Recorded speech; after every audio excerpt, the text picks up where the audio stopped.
ಶಿಖಾ ತನ್ನ ಆಫೀಸ್ನಲ್ಲಿ ಕುಳಿತು ಎಲ್ಲ ಫೈಲ್ಗಳನ್ನು ಚೆಕ್ ಮಾಡುತ್ತಿದ್ದಳು.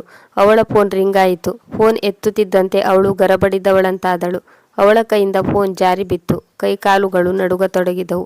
ಇಡೀ ಆಫೀಸ್ನ ಚಾವಣಿಯು ತಿರುಗುತ್ತಿದ್ದಂತೆ ತೋರಿತು. ಅವಳ ಅತ್ತೆಯ ಫೋನ್ ಆಗಿತ್ತು. ಮಗಳೇ, ಇಂದು ಸ್ವಲ್ಪ ಬೇಗ ಬಾ, ನನ್ನ ಅಕ್ಕ ಸುಲೋಚನಾ ಬರುತ್ತಿದ್ದಾಳೆ. ಇಷ್ಟು ಕೇಳುತ್ತಿದ್ದಂತೆ ಅವಳ ಹೃದಯ ಬಡಿದುಕೊಳ್ಳತೊಡಗಿತ್ತು. ಫೋನ್ನಲ್ಲಿ ಅತ್ತೆ, ಮಗಳೇ, ಇನ್ನು ಕೇಳಿಸಿಕೊಳ್ಳುತ್ತಿದ್ದೀಯಲ್ಲವೇ? ಶಿಖಾ ತನ್ನನ್ನು ತಾನೇ ಸಂಭಾಳಿಸಿಕೊಳ್ಳುತ್ತಾ ಹೇಳಿದಳು. ಹೌದಮ್ಮ, ನಾನು ಬರುತ್ತೇನೆ, ಬೇಗ ಬರುತ್ತೇನೆ. ಫೋನ್ ಇಟ್ಟು ಅವಳು ಅಲ್ಲೇ ಕುರ್ಚಿಯಲ್ಲಿ ತಲೆಯನ್ನು ಹಿಡಿದು ಕುಳಿತುಕೊಂಡಳು. ಅಯ್ಯೋ ರಾಮ, ಈಗಷ್ಟೇ ನಾನು ನನ್ನ ಕಿವಿಯಲ್ಲಿ ಏನನ್ನು ಕೇಳಿಸಿಕೊಂಡೆ? ನನ್ನ ಮೇಲೆ ಯಾವ ಜನ್ಮದ ಸೇಡನ್ನು ತೀರಿಸಿಕೊಳ್ಳುತ್ತಿದ್ದಾಳೆ ಸುಲೋಚನಾ ಆಂಟಿ? ಶಿಖಾ ತನ್ನಲ್ಲೇ ತಾನೇ ಕೇಳಿಕೊಂಡಳು. ಸುಲೋಚನಾ ಆಂಟಿ ಒಬ್ಬ ಸಾಧಾರಣ ಮಹಿಳೆಯಾಗಿರಲಿಲ್ಲ. ಶಿಖಾ ಅವಳಿಗೆ ಮತ್ತೊಂದು ಹೆಸರು ಇಟ್ಟಿದ್ದಳು. ಅದು ಸುನಾಮಿ ಎಂದಾಗಿತ್ತು. ಈ ಸುನಾಮಿ ಒಮ್ಮೆ ಮನೆಯೊಳಕ್ಕೆ ಕಾಲಿಡುತ್ತಿದ್ದಂತೆ ಈಗ ಎಲ್ಲರ ನೆಮ್ಮದಿ ಹಾಳಾಯಿತು ಎಂದೇ ಅಂದುಕೊಳ್ಳಬೇಕು. ಸುಲೋಚನಾ ಆಂಟಿಯ ಒಂದೊಂದು ಮಾತುಗಳು ಮತ್ತು ಅವಳು ಮಾಡುವ ಒಂದೊಂದು ಕೆಲಸಗಳು ಮನೆಯಲ್ಲಿ ಕಂಪನವನ್ನೇ ಸೃಷ್ಟಿಸುತ್ತಿತ್ತು. ಅವಳ ಗಡುಸಾದ ಧ್ವನಿ, ತೀಕ್ಷ್ಣವಾದ ದೃಷ್ಟಿ, ಪ್ರತಿಯೊಂದು ಕೆಲಸಗಳಲ್ಲಿ ಕೊರತೆಯನ್ನು ಹುಡುಕುವುದು, ಇದೆಲ್ಲವುಗಳು ಶಿಖಾಳಿಗೆ ನೆನಪಾಗತೊಡಗಿದ್ದವು. ಇಂದು ಅದೇ ಸುನಾಮಿ ಅವರ ಮನೆಗೆ ಬರುತ್ತಿತ್ತು. ವಾಸ್ತವದಲ್ಲಿ ಸುಲೋಚನಾ ಅವರ ಮನೆಗೆ 6 ತಿಂಗಳು ಮೊದಲು ಕೂಡ ಬಂದಿದ್ದಳು. ಆ ದಿನ ಏನು ನಡೆದಿತ್ತೋ ಶಿಖಾ ಅದನ್ನು ಇಂದಿಗೂ ಕೂಡ ಮರೆತಿರಲಿಲ್ಲ. ಅಂದು ರವಿವಾರವಾಗಿತ್ತು. ಬೆಳ್ಳಂಬೆಳಿಗ್ಗೆ ಶಿಖಾ ಗುಲಾಬಿ ಬಣ್ಣದ ಸೀರೆಯನ್ನು ತೊಟ್ಟು ಸಿಂಗಾರ ಮಾಡಿಕೊಂಡು ಬೇಗ ಬೇಗ ಚಹಾವನ್ನು ಕಪ್ಗೆ ಬಸಿಯುತ್ತಿದ್ದಳು. ಶಿಖಾಳ ಅತ್ತೆ ಸುರೇಖಾ ಅವರು ತಮ್ಮ ಕೋಣೆಯಿಂದ ಹೊರಬಂದು ಸುಮ್ಮನೆ ಯಾರಿಗೂ ತಿಳಿಯದಂತೆ ಅಡುಗೆ ಕೋಣೆಯ ಒಳಗೆ ಇಣುಕಿ ನೋಡತೊಡಗಿದರು. ಮತ್ತು ದೊಡ್ಡದಾಗಿ ಕಣ್ಣು ಅರಳಿಸುತ್ತಾ ಅಡುಗೆ ಕೋಣೆಯಲ್ಲಿ ನಿಂತಿದ್ದ ತನ್ನ ಸೊಸೆಯನ್ನು ಮೇಲಿನಿಂದ ಕೆಳಕ್ಕೆ ಅಚ್ಚರಿಯಿಂದ ನೋಡತೊಡಗಿದರು ಮತ್ತು ಹೇಳಿದರು, ಮಗಳೇ, ಏನು ವಿಷಯ? ಎಲ್ಲಾದರೂ ಹೋಗುವ ತಯಾರಿಯಲ್ಲಿ ಇದ್ದೀಯೇನು ಎಂದು ಸುರೇಖಾ ಅವರು ಆಶ್ಚರ್ಯದಿಂದ ಕೇಳಿದರು. ಶಿಖಾ ಚಹಾವನ್ನು ಕಪ್ಪಿನಲ್ಲಿ ಬಸಿಯುತ್ತಿದ್ದವಳು ತಡಬಡಿಸುತ್ತಾ ಕಪ್ಪನ್ನು ಎತ್ತಿಕೊಂಡು ಹೊರಗಡೆ ಬಂದಳು ಮತ್ತು ಹೇಳಿದಳು, ಅದೇನೆಂದರೆ ಅಮ್ಮ. ಶಿಖಾ ತನ್ನ ಮಾತನ್ನು ಮುಗಿಸುವುದಕ್ಕಿಂತ ಮೊದಲೇ ಸುರೇಖಾ ಅವರು ತನ್ನ ಯೋಚನಾ ಲಹರಿಯಲ್ಲಿ ಮುಳುಗಿ ಒಂದು ತೀರ್ಮಾನಕ್ಕೆ ಬಂದರು ಮತ್ತು ತನ್ನ ಸೊಸೆಯ ಮಾತನ್ನು ಅರ್ಧಕ್ಕೆ ತುಂಡರಿಸುತ್ತಾ ಹೇಳಿದರು, ನನಗೆಲ್ಲ ಅರ್ಥವಾಯಿತು. ತವರಿಗೆ ಹೋಗುವ ತಯಾರಿ ನಡೆಸುತ್ತಿದ್ದೀಯೇನು? ಇದು ಒಳ್ಳೆಯದಾಯ್ತಲ್ಲ. ಇಡೀ ವಾರ ಆಫೀಸಿನ ಕೆಲಸ, ರವಿವಾರ ಬಂದ ತಕ್ಷಣ ನಿನಗೆ ತವರು ಮನೆಯ ನೆನಪಾಗುತ್ತದೆ. ಆಗ ಶಿಖಾ ತಕ್ಷಣ ಹೇಳಿದಳು, ಇಲ್ಲಮ್ಮ, ನಾನು ತವರಿಗೆ ಹೋಗುತ್ತಿಲ್ಲ. ನಾನು ಆಫೀಸ್ಗೆ ಹೋಗಬೇಕಾಗಿದೆ. ಒಂದು ಅವಶ್ಯವಾದ ಮೀಟಿಂಗ್ ಇದೆ. ಎಲ್ಲ ಎಂಪ್ಲಾಯೀಸ್ಗಳನ್ನು ಕರೆದಿದ್ದಾರೆ. ಇದೇನು ರವಿವಾರದ ದಿನ ಆಫೀಸ್ ಕೆಲಸವೇ? ನಿಮ್ಮ ಆಫೀಸ್ನವರಿಗೆ ಯಾವುದಾದರೂ ಕಾನೂನು ನಿಯಮ ಇದೆಯೋ ಇಲ್ಲವೋ? ಸುರೇಖಾ ಅವರು ಮುಖದಲ್ಲಿ ಇನ್ನೂ ಕಠಿಣತೆಯನ್ನು ತೋರಿಸುತ್ತಾ ಹೇಳಿದರು. ಕರೆದಿದ್ದರೆ ಕರೆಯಲಿ, ಆದರೆ ಇಂದು ನೀನು ಆಫೀಸ್ಗೆ ಹೋಗುವ ಯಾವುದೇ ಅವಶ್ಯಕತೆ ಇಲ್ಲ. ಆಗ ಶಿಖಾ ಸ್ವಲ್ಪ ಮೃದುವಾಗಿ ಹೇಳಿದಳು, ಅಮ್ಮ, ನನ್ನನ್ನು ಕ್ಷಮಿಸಿ. ನಾನು ಅವಶ್ಯವಾಗಿ ಹೋಗಲೇಬೇಕು. ನಿನ್ನೆ ರಾತ್ರಿಯೇ ಬಾಸ್ ಅವರ ಕಾಲ್ ಬಂದಿತ್ತು. ಕಂಪನಿಯ ದೊಡ್ಡ ಕ್ಲೈಂಟ್ ಬರುತ್ತಿದ್ದಾರೆ. ಯಾವ ಮೀಟಿಂಗ್ ಸೋಮವಾರ ನಡೆಯಬೇಕಿತ್ತೋ ಅದನ್ನು ಇಂದು ಇಟ್ಟುಕೊಂಡಿದ್ದಾರೆ. ನಾನೇ ಪ್ರೊಜೆಕ್ಷನ್ ನೀಡಬೇಕು. ಸುರೇಖಾ ಅವರು ಮುಂದೆ ಹೇಳುವುದಕ್ಕಿಂತ ಮೊದಲೇ ಶಿಖಾ ಹೇಳಿದಳು, ಆದರೆ ಅಮ್ಮ, ನೀವೇನು ಚಿಂತೆ ಮಾಡಬೇಡಿ. ನಾನು ಎಲ್ಲರಿಗೂ ರೊಟ್ಟಿಯನ್ನು ಮಾಡಿಟ್ಟಿದ್ದೇನೆ. ಪಲ್ಯ ಮಾಡಲು ಸಮಯ ಸಾಕಾಗುವುದಿಲ್ಲ. ರಾತ್ರಿಯ ಮೊಸರನ್ನು ಫ್ರಿಡ್ಜ್ನಲ್ಲಿ ಇಟ್ಟಿದ್ದೇನೆ. ಎಲ್ಲರೂ ತಿನ್ನಿರಿ. ಆದರೆ ಸುರೇಖಾ ಅವರ ಸಿಟ್ಟು ಈಗ ನೆತ್ತಿಗೇರಿತ್ತು. ನಿನ್ನ ರೊಟ್ಟಿ ಹಾಗೂ ಮೊಸರನ್ನು ನಾನೇನು ಮಾಡಬೇಕು ಮಗಳೇ? ಅವಳು ಸಿಡಿಮಿಡಿಗೊಂಡು ಎದ್ದು ನಿಂತಳು. ನಾನು ನಿನಗೆ 2 ದಿನ ಮೊದಲೇ ಹೇಳಿದ್ದೇನಲ್ಲವೇ ಸುಲೋಚನಾ ಬರುತ್ತಾಳೆಂದು? ಮರೆತು ಹೋದೆಯೇನು? ಶಿಖಾ ಕೇಳುತ್ತಿದ್ದಂತೆ ಗರಬಡಿದವಳಂತೆ ನಿಂತಳು. ಇಡೀ ದಿನದ ಓಡಾಟ, ಆಫೀಸ್ನ ಟೆನ್ಷನ್ನಲ್ಲಿ ಇದನ್ನೆಲ್ಲವನ್ನು ಅವಳು ಮರೆತೇ ಹೋಗಿದ್ದಳು. ಅವಳ ದೊಡ್ಡ ಅತ್ತೆ ಸುಲೋಚನಾ ಮನೆಗೆ ಬರುವವಳಿದ್ದಳು. ಅವಳು ಯೋಚಿಸಿದಳು, ಹೌದಲ್ಲ, ಆದ್ದರಿಂದಲೇ ಅತ್ತೆ ಇಷ್ಟೊಂದು ಸಿಟ್ಟಾಗಿದ್ದಾರೆ. ಆಂಟಿಯ ಬೇಕು ಬೇಡಗಳನ್ನು ನೋಡಿಕೊಳ್ಳಲು ನಾನು ಮನೆಯಲ್ಲಿ ಇರುವುದಿಲ್ಲವಲ್ಲ. ಇಡೀ ಪ್ರಪಂಚವೇ ಒಂದು ಬದಿಯಾದರೆ ಸುಲೋಚನಾ ಆಂಟಿ ಇನ್ನೊಂದು ಕಡೆ ಇರುತ್ತಾರೆ. ಮನದಲ್ಲೇ ಶಿಖಾ ಬಡಬಡಿಸಿದಳು, ಅಮ್ಮ, ಅದು ನನಗೆ ಮರೆತೇ ಹೋಗಿತ್ತು. ಹೇಗೆ ಮರೆತು ಹೋಯಿತೆಂದು ಗೊತ್ತಿಲ್ಲ. ಶಿಖಾ ತಪ್ಪಾಗಿ ನಡೆದುಕೊಂಡವಳಂತೆ ಹೇಳಿದಳು. ಅಯ್ಯೋ, ನಿನಗೆ ನಿನ್ನ ಆಫೀಸನ್ನು ಬಿಟ್ಟರೆ ಬೇರೆ ಏನಾದರೂ ನೆನಪಿರುತ್ತೇನೋ? ಈಗಲೇ ನಿನ್ನ ಬಾಸ್ಗೆ ಫೋನ್ ಮಾಡು ಮತ್ತು ನಿನಗೆ ಬರಲು ಆಗುವುದಿಲ್ಲ ಎಂದು ಹೇಳಿಬಿಡು. ಇಲ್ಲಮ್ಮ, ನಾನು ಹಾಗೆ ಮಾಡಲು ಸಾಧ್ಯವಿಲ್ಲ. ನನ್ನ ಮಾತಿನ ಅರ್ಥವೇನೆಂದರೆ, ನನ್ನ ಇಂದಿನ ಪ್ರಾಜೆಕ್ಷನ್ ತುಂಬ ಇಂಪಾರ್ಟೆಂಟ್ ಆಗಿದೆ. ತುಂಬ ಕಷ್ಟಪಟ್ಟು ನಾನು ಈ ಆಪರ್ಚುನಿಟಿಯನ್ನು ಪಡೆದುಕೊಂಡಿದ್ದೇನೆ. ಸುರೇಖಾ ಅವರು ಸಿಟ್ಟಿನಿಂದ ಉಸಿರನ್ನು ಬಿಗಿ ಹಿಡಿದುಕೊಂಡು ಮತ್ತೇನೋ ಹೇಳಲು ಹೋದರು. ಆಗ ಹಿಂದಿನಿಂದ ಹಗುರವಾದ ಹಾಗೂ ಕಠೋರವಾದ ಸ್ವರ ಕೇಳಿಸಿತು. ಏನು ಸುರೇಖಾ, ನೀನು ಕೂಡ ಬೆಳಬೆಳಿಗ್ಗೆ ಶುರು ಮಾಡಿಕೊಂಡೆಯಲ್ಲ? ಶ್ಯಾಮ್ಲಾಲ್ ಅವರು ಅಡುಗೆ ಕೋಣೆಯ ಬಾಗಿಲಿನಲ್ಲಿ ನಿಂತಿದ್ದರು. ಕೈಯಲ್ಲಿ ಪೇಪರ್ ಇತ್ತು, ಮುಖದಲ್ಲಿ ಬೇಜಾರಿತ್ತು. ಅವರು ಎಲ್ಲವನ್ನು ಕೇಳಿಸಿಕೊಂಡಿದ್ದರು. ಸೊಸೆಗೆ ಅಗತ್ಯವಾಗಿ ಹೋಗಲೇಬೇಕು ಎಂದರೆ ಹೋಗಲೇ ಬಿಡು. ಒಂದು ದಿನವೂ ಕೂಡ ನಿನ್ನಿಂದ ಕೆಲಸ ಮಾಡಲು ಸಾಧ್ಯವಿಲ್ಲವೇ? ಮಗಳೇ, ನೀನು ಹೋಗು, ನಿನಗೆ ತಡವಾಗುತ್ತಿರಬಹುದು. ಇಲ್ಲಿ ಎಲ್ಲವನ್ನು ನಾವು ನೋಡಿಕೊಳ್ಳುತ್ತೇವೆ. ಶಿಕಾಳಿಗೆ ಹೇಗಿದ್ದರೂ ಆಫೀಸ್ಗೆ ಹೋಗಲು ತುಂಬ ತಡವಾಗಿತ್ತು. ಮಾವನವರ ಹಸಿರು ಸಿಗ್ನಲ್ ದೊರೆಯುತ್ತಿದ್ದಂತೆ ಅವಳು ನೆಮ್ಮದಿಯ ನಿಟ್ಟುಸಿರು ಬಿಟ್ಟಳು. ತಕ್ಷಣ ತನ್ನ ಕೋಣೆಯ ಕಡೆಗೆ ಹೆಜ್ಜೆಯನ್ನು ಇಟ್ಟಳು. ಬ್ಯಾಗನ್ನು ಎತ್ತಿಕೊಂಡಳು ಮತ್ತು ಒಮ್ಮೆ ಹಿಂತಿರುಗಿ, ಥ್ಯಾಂಕ್ ಯು ಅಪ್ಪಾಜಿ, ನಾನು ಆದಷ್ಟು ಬೇಗ ಬರಲು ಪ್ರಯತ್ನಿಸುತ್ತೇನೆ. ಇದಕ್ಕೆ ಉತ್ತರವಾಗಿ ಶ್ಯಾಮ್ಲಾಲ್ ಅವರು ಮುಗುಳ್ನಗುತ್ತಾ ತಲೆ ಆಡಿಸಿದರು ಮತ್ತೆ ಹೇಳಿದರು, ಕೆಲಸವನ್ನು ಮನಸ್ಸಿಟ್ಟು ಮಾಡು, ಬೇರೆ ಯಾವುದೇ ಚಿಂತೆ ಮಾಡುವ ಅವಶ್ಯಕತೆ ಇಲ್ಲ. ಶಿಖಾ ಆಫೀಸ್ಗೆ ಹೊರಟು ಹೋದಳು. ಅವಳು ಹೋದ ನಂತರ ಅಡುಗೆ ಕೋಣೆಯಲ್ಲಿ ಮೌನ ಆವರಿಸಿತು. ಈಗಲೂ ಸುರೇಖಾ ಅವರು ತನ್ನ ಪತಿಗೆ ಕ್ಲಾಸ್ ತೆಗೆದುಕೊಳ್ಳಲು ಅವಕಾಶಕ್ಕಾಗಿ ಕಾದಿದ್ದರು. ತನ್ನ ಪತಿಯ ಕಡೆಗೆ ತೀಕ್ಷ್ಣವಾಗಿ ನೋಡುತ್ತಾ ತುಂಬ ಸಿಡಿಮಿಡಿಗೊಳ್ಳುತ್ತಾ ಹೇಳಿದಳು, ನೀವು ತುಂಬ ಚೆನ್ನಾಗಿ ಸೊಸೆಯ ಪಕ್ಷ ವಹಿಸಿ ಮಾತನಾಡುತ್ತೀರಿ. ಅವಳನ್ನು ನಿಮ್ಮ ತಲೆಯ ಮೇಲೆ ಹೊತ್ತುಕೊಂಡು ಮೆರೆಸುತ್ತಿದ್ದೀರಿ. ಶ್ಯಾಮ್ಲಾಲ್ ಅವರು ನಕ್ಕರು ಮತ್ತು ಪೇಪರನ್ನು ಓಪನ್ ಮಾಡುತ್ತಾ ಕುರ್ಚಿಯ ಮೇಲೆ ಕುಳಿತುಕೊಂಡರು ಮತ್ತು ಹೇಳಿದರು, ಸುರೇಖಾ, ನಮ್ಮ ಸೊಸೆ ನೌಕರಿ ಮಾಡುತ್ತಾಳೆ. ಅವಳಿಗೆ ಅವಳ ಅಸಹಾಯಕತೆ ಇದ್ದೇ ಇರುತ್ತದೆ. ತಮ್ಮ ಆಫೀಸ್ನಲ್ಲಿ ಅವಳಿಗೆ ಹೇಗೆ ಆರ್ಡರ್ ಸಿಗುತ್ತದೆ ಹಾಗೆ ಅವಳು ಕೆಲಸ ಮಾಡಬೇಕಾಗುತ್ತದೆ. ರವಿವಾರ ರಜೆ ದೊರೆಯಲು ಇದು ಯಾವುದೇ ಸರ್ಕಾರಿ ನೌಕರಿಯಲ್ಲ. ಮೇಲಾಗಿ ಅವಳು ಬೆಳಿಗ್ಗೆಯಿಂದ ಸಂಜೆವರೆಗೂ ಕೆಲಸ ಮಾಡುತ್ತಾ ಗಡಿಬಿಡಿಯಲ್ಲಿ ಇರುತ್ತಾಳೆ. ಮೇಲಾಗಿ ನೀನು ಕೂಡ ಅವಳಿಗೆ ಬೈಯಲು ಶುರು ಮಾಡಿದ್ಯಾ? ಹೇಗಿದ್ದರೂ ಇಂದಿನವರೆಗೂ ನೀನು ನಿನ್ನ ಸೊಸೆಯನ್ನು ಎಂದಿಗೂ ಬಿಟ್ಟು ಕೊಟ್ಟಿರಲಿಲ್ಲ. ಮನೆಯ ಕೆಲಸದಲ್ಲಿ ಯಾವಾಗಲೂ ಅವಳ ಜೊತೆಯಾಗಿ ನಿಲ್ಲುತ್ತಿದ್ದೆ. ಇಂದು ಆಕಸ್ಮಿಕವಾಗಿ ನೀನು ಅವಳ ಮೇಲೆ ಏಕೆ ಸಿಟ್ಟು ಮಾಡಿಕೊಳ್ಳುತ್ತಿದ್ದೀಯಾ? ಈಗ ಸುರೇಖಾ ಅವರ ಧ್ವನಿಯು ಸ್ವಲ್ಪ ತಗ್ಗಿತ್ತು. ಸ್ವಲ್ಪ ಹೊತ್ತು ಸುಮ್ಮನಾದರು. ಮನಸ್ಸಿನ ಭಾರ ಕಡಿಮೆಯಾದ ಮೇಲೆ ಅವರು ಹೇಳಿದರು, ಹೌದು, ಅವಳ ಅಸಹಾಯಕತೆ ನನಗೆ ಅರ್ಥವಾಗುತ್ತದೆ. ನಾನು ಅವಳಿಗೆ ಜೊತೆಯಾಗಿ ನಿಲ್ಲುತ್ತೇನೆ. ಆದರೆ ಇಂದು ಸುಲೋಚನಾ ಬರುತ್ತಿದ್ದಾಳೆ ಎಂದು ನಿಮಗೂ ಗೊತ್ತಿದೆ. ಅವಳು ಬರುತ್ತಿದ್ದಾಳೆ ಎಂದು ಗೊತ್ತಿದ್ದು ಸೊಸೆ ಮನೆಯಲ್ಲಿ ಇಲ್ಲ ಎಂದು ಅಂದುಕೊಂಡರೆ ನನ್ನ ಮರ್ಯಾದೆ ಹೋಗುತ್ತದೆ ಅಲ್ಲವೇ? ಮೇಲಾಗಿ ಇಂದು ರವಿವಾರದ ದಿನವಾಗಿದ್ದರೂ ಕೂಡ ನನ್ನ ಮಾತನ್ನು ಧಿಕ್ಕರಿಸಿ ಆಫೀಸಿಗೆ ಹೊರಟು ಹೋದಳು. ನಿನ್ನ ಮರ್ಯಾದೆ ಹೋಗುತ್ತದೆ ಎನ್ನುವ ಚಿಂತೆ ಬಿಡು ಮತ್ತು ಕೆಲಸ ಏನು ಮಾಡಬೇಕು ಎನ್ನುವುದನ್ನು ಯೋಚಿಸು. ಅವಳು ಬರುವುದಕ್ಕಿಂತ ಮೊದಲೇ ನಾವಿಬ್ಬರೂ ಸೇರಿ ಎಲ್ಲವನ್ನು ತಯಾರು ಮಾಡಿಬಿಡೋಣ. ನೀನು ತರಕಾರಿಗೆ ಒಗ್ಗರಣೆಯನ್ನು ರೆಡಿ ಮಾಡು, ನಾನು ತರಕಾರಿಗಳನ್ನು ಕಟ್ ಮಾಡುತ್ತೇನೆ. ಸುಲೋಚನಾ ಬರುವವರೆಗೂ ಊಟ ರೆಡಿಯಾಗುತ್ತದೆ. ನಾವಿಬ್ಬರೂ ಸೇರಿ ಅಡುಗೆಯನ್ನು ಮಾಡೋಣ. ಇತ್ತ ತಡವಾಗುವುದಿಲ್ಲ, ಅತ್ತ ಅಡುಗೆ ಕೆಲಸವೂ ಮುಗಿಯುತ್ತದೆ. ಆಗ ಸುರೇಖಾ ಅವರು ಹೈರಾಣಾಗಿ ಶ್ಯಾಮ್ಲಾಲ್ ಕಡೆಗೆ ನೋಡಿದರು. ನೀವು ತರಕಾರಿ ಕಟ್ ಮಾಡುತ್ತೀರೇ? ಈ ಪೇಪರ್ನಿಂದ ಪುರುಸೊತ್ತು ಸಿಕ್ಕರೆ ತಾನೇ?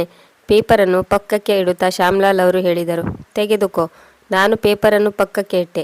ಈಗ ನನಗೆ ಯಾವ ಯಾವ ತರಕಾರಿಗಳನ್ನು ಕಟ್ ಮಾಡಬೇಕೆಂದು ಬೇಗ ಬೇಗ ಹೇಳು. ಮೊದಲಂತೂ ಸುರೇಖಾ ಅವರು ತೀಕ್ಷ್ಣವಾಗಿ ನೋಡಿದರು. ಮತ್ತೆ ತುಟಿಯ ಮೇಲೆ ಕಿರುನಗೆ ಮೂಡಿತು. ಸ್ವಲ್ಪ ಹೊತ್ತಿನಲ್ಲಿ ಶ್ಯಾಮ್ಲಾಲ್ ಅವರು ತುಂಬ ಆಸಕ್ತಿಯಿಂದ ತರಕಾರಿಯನ್ನು ಕಟ್ ಮಾಡಲು ಶುರು ಮಾಡಿದರು. ಮತ್ತೊಂದು ಕಡೆ ಸುರೇಖಾ ಅವರು ತರಕಾರಿಗಳಿಗೆ ಗ್ಯಾಸ್ ಮೇಲೆ ಒಗ್ಗರಣೆಯನ್ನು ರೆಡಿ ಮಾಡಿದರು. ಸ್ವಲ್ಪ ಉಪ್ಪು ಸರಿಯಾಗಿದೆಯೇ ಎಂದು ನೋಡಿ. ಉಪ್ಪು ಕಡಿಮೆ ಆಯಿತೇನು? ಪಲ್ಯ ಮಾಡಿದ ನಂತರ ಸುರೇಖಾ ಅವರು ಕೇಳಿದರು, ನೀನು ಮಾಡಿದ ಪಲ್ಯದಲ್ಲಿ ಎಂದಾದರೂ ಹೆಚ್ಚು ಕಡಿಮೆ ಆಗಲು ಸಾಧ್ಯವೇ ಎಂದು ಶ್ಯಾಮ್ಲಾಲ್ ಅವರು ಮುಗುಳ್ನಗುತ್ತಾ ಹೇಳಿದರು. 1 ಸ್ಪೂನ್ ತುಂಬ ಪಲ್ಯವನ್ನು ತೆಗೆದುಕೊಂಡು ಅದರ ಟೇಸ್ಟ್ ನೋಡಿದರು. ಅದರ ಸ್ವಾದವನ್ನು ಸವಿಯುತ್ತಾ ಹೇಳಿದರು. ಅದೇ ಹಳೆಯ ಸ್ವಾದವನ್ನು ಅವರು ಅನುಭವಿಸಿದರು ಮತ್ತು ಹೇಳಿದರು, ವಾವ್ ಸುರೇಖಾ, ನಿನ್ನ ಕೈಯಲ್ಲಿ ಇಂದಿಗೂ ಅದೇ ಜಾದು ಇದೆ ಎಂದು ಹೇಳುತ್ತಾ ಇವೆರಡು ಕೈಗಳನ್ನು ಚುಂಬಿಸಬೇಕೆಂದು ನನಗೆ ಅನಿಸುತ್ತಿದೆ. ಆಗ ಸುರೇಖಾ ಅವರ ನಗು ಇಡೀ ಕೋಣೆಯಲ್ಲಿ ತುಂಬಿ ಹೋಯಿತು. ಈ ಮುದಿ ವಯಸ್ಸಿನಲ್ಲಿಯೂ ಫಿಲ್ಮ್ ಡೈಲಾಗ್ಗೇನು ಕಡಿಮೆ ಇಲ್ಲ. ನೀವು ತುಂಬ ಹಾಳಾಗಿ ಹೋಗಿದ್ದೀರಿ. ಈಗಲಾದರೂ ಏನಾಯಿತು ಶ್ರೀಮತಿಯವರೇ? ನಮ್ಮ ಜೀವನವು ಕೂಡ ಒಂದು ಫಿಲ್ಮ್ ಇದ್ದ ಹಾಗೆ ಅಲ್ಲವೇ? ಇದರಲ್ಲಿ ನಾಟಕ ಇರುತ್ತದೆ, ಎಮೋಷನ್ ಇರುತ್ತದೆ ಮತ್ತು ನಿನ್ನಂಥ ಹೀರೋಯಿನ್ ಕೂಡ ಇರುತ್ತಾರೆ. ಸುರೇಖಾ ಅವರು ಮುಗುಳ್ನಕ್ಕರು. ಅವರ ಮುಖ ನಗುವಿನಿಂದ ಅರಳಿ ಹೋಯಿತು. ಆಗ ಹೊರಗಡೆಯಿಂದ ಆಟೋ ಶಬ್ದ ಕೇಳಿಸಿತು. ನೋಡು, ಈಗ ವಿಲನ್ ಕೂಡ ಎಂಟ್ರಿ ಆದಳು. ಹೀಗೆ ಹೇಳುತ್ತಾ ಶ್ಯಾಮ್ಲಾಲ್ ಅವರು ತುಂಬ ನಕ್ಕರು. ಅವರ ಮಾತು ಕೇಳಿ ಸುರೇಖಾ ಅವರು ಮುಗುಳ್ನಗೆ ಬೀರಿದರು. ಇಲ್ಲದೆ ಹೋದರೆ ಇಂತಹ ಸಂದರ್ಭದಲ್ಲಿ ಸುರೇಖಾ ಅವರು ತನ್ನ ಪತಿಗೆ ದೊಡ್ಡ ಲೆಕ್ಚರನ್ನೇ ನೀಡುತ್ತಿದ್ದರು. ಆದರೆ ಅವರ ಅಕ್ಕ ಬಾಗಿಲಲ್ಲಿ ಬಂದು ನಿಂತಿದ್ದಾಳೆ ಎಂದು ತಿಳಿದು ಸುಮ್ಮನಾದರು ಮತ್ತು ಕೇವಲ ನಗುವಷ್ಟೇ ಬೀರಿ ಹೊರಗಡೆ ಹೊರಟು ಬಂದರು. ಸುಲೋಚನಾ ಅವರು ಆಟೋದಿಂದ ಇಳಿದರು. ಕಠೋರವಾದ ನಡೆ, ನಿರಾತಂಕವಾಗಿ ಪರಿಚಯದ ಮುಗುಳ್ನಗೆಯೊಂದಿಗೆ, ಹಸಿರು ಬಣ್ಣದ ಸೀರೆಯೊಂದಿಗೆ ಹೊಳೆಯುತ್ತಾ ಮತ್ತು ದುಬಾರಿಯಾದ ಚಪ್ಪಲಿಗಳನ್ನು ತೊಟ್ಟು ಕೈಯಲ್ಲಿ ದೊಡ್ಡ ಬ್ಯಾಗನ್ನು ಹಿಡಿದುಕೊಂಡು ಅವರು ಮನೆಯ ಒಳಗೆ ಬಂದರು. ಅವರ ಮುಖದಲ್ಲಿ ಆತ್ಮವಿಶ್ವಾಸ ತುಂಬಿ ತುಳುಕುತ್ತಿತ್ತು. ಅದು ಹಲವಾರು ವರ್ಷಗಳಿಂದ ಹಾಗೇ ಇತ್ತು. ಬಾಬಾ ಸುಲೋಚನಾ, ನಿನಗಾಗಿಯೇ ಕಾಯುತ್ತಿದ್ದೆವು, ಸುರೇಖಾ ತುಂಬ ಜೋಶ್ನಲ್ಲಿ ಹೇಳಿದರು ಮತ್ತು ಇಬ್ಬರು ಅಕ್ಕ ತಂಗಿಯರು ಒಬ್ಬರನ್ನೊಬ್ಬರು ಒಪ್ಪಿಕೊಂಡರು. ಗೇಟಿನಲ್ಲೇ ಸಹೋದರಿಯರಿಬ್ಬರ ಮಾತುಕತೆ ನಡೆಯತೊಡಗಿತ್ತು. ಪ್ರಯಾಣ ಸುಖಕರವಾಗಿತ್ತೇ? ಹೌದು, ಏನು ಹೇಳಲಿ. ಆಟೋ ಡ್ರೈವರ್ನಂತೂ ಇಡೀ ಪಟ್ಟಣವನ್ನು ತಿರುಗಿಸಿ ಇಲ್ಲಿಗೆ ತಂದು ಬಿಟ್ಟಿದ್ದಾನೆ. ಅವನು ನನಗೆ ಎಲ್ಲೆಲ್ಲೋ ಸುತ್ತಾಡಿಸಿದ್ದಾನೆ. ನಾನು ತುಂಬ ಸುಸ್ತಾಗಿ ಹೋದೆ. ಶ್ಯಾಮ್ಲಾಲ್ ಅವರು ಸುಲೋಚನಾ ಅವರ ಬ್ಯಾಗನ್ನು ಹಿಡಿದುಕೊಂಡರು. ಸುಲೋಚನಾ ಒಳಗಡೆ ಬರುತ್ತಿದ್ದಂತೆ ಎಲ್ಲಕ್ಕೂ ಮೊದಲು ಅವಳ ತೀಕ್ಷ್ಣವಾದ ದೃಷ್ಟಿಯು ಸುತ್ತಲೂ ಹರಿದಾಡಿತು. ಹೇಗಿದ್ದರೂ ಸುರೇಖಾ, ನೀನು ಮನೆಯನ್ನಂತೂ ತುಂಬ ಚೆನ್ನಾಗಿ ಜೋಡಿಸಿಟ್ಟಿದ್ಯಾ ಎಂದು ಸುಲೋಚನಾ ಹೊಗಳಿದಳು. ಆದರೂ ಅವಳ ಕಣ್ಣುಗಳು ಈಗಲೂ ಅತ್ತಿಂದಿತ್ತ ಸುತ್ತಾಡುತ್ತಿತ್ತು. ಆಗ ಸುರೇಖಾ ಸ್ವಲ್ಪ ನಗುವನ್ನು ಬೀರಿದರು. ಅಕ್ಕ, ಈಗಂತೂ ನನ್ನ ಸೊಸೆ ಎಲ್ಲವನ್ನೂ ಸಂಭಾಳಿಸುತ್ತಾಳೆ. ಅದೇ ಸಮಯದಲ್ಲಿ ಸುಲೋಚನಾಳ ದೃಷ್ಟಿ ಸೊಸೆಯ ಕೋಣೆಯ ಕಡೆಗೆ ಹೋಯಿತು. ಇದೇನು, ಸೊಸೆಯಲ್ಲಿದ್ದಾಳೆ, ಕಾಣಿಸುತ್ತಿಲ್ಲವಲ್ಲ? ಸುಲೋಚನಾ ತನ್ನ ಏರು ಧ್ವನಿಯಲ್ಲಿ ಕೇಳಿದಳು. ಇದಕ್ಕೂ ಮೊದಲು ಈ ಮನೆಯಲ್ಲಿ ಏನೋ ತಪ್ಪಾಗಿದೆ ಎಂದು ಅವಳು ಅಂದುಕೊಳ್ಳುತ್ತಿದ್ದಳು. ಆಗ ಸುರೇಖಾ ಅವರು ದೀರ್ಘವಾದ ನಿಟ್ಟುಸಿರನ್ನು ತೆಗೆದುಕೊಂಡು ಸ್ವಲ್ಪ ತಲೆ ತಗ್ಗಿಸಿ ಹೇಳಿದರು. ಏನು ಹೇಳಲಿ ಸುಲೋಚನಾ, ನೌಕರಿ ಮಾಡುತ್ತಿದ್ದಾಳಲ್ಲವೇ? ಇಂದು ರವಿವಾರ ಕೂಡ ಅವಳನ್ನು ಆಫೀಸಿಗೆ ಕರೆದಿದ್ದಾರೆ. ಈಗ ಸುಲೋಚನಾಳ ಕಣ್ಣುಗಳು ಇನ್ನೂ ಕಿರಿದಾದವು. ರವಿವಾರವೇ? ಅವಳು ಹೈರಾಣಾಗಿ ಹೇಳಿದಳು. ಅದೇ ಸಮಯದಲ್ಲಿ ಅಮಿತ್ ತನ್ನ 4 ವರ್ಷದ ಮಗನನ್ನು ಎತ್ತಿಕೊಂಡು ಕೋಣೆಯಿಂದ ಹೊರಬಂದನು. ಕೈಯಲ್ಲಿ ಫೋನ್ ಇತ್ತು.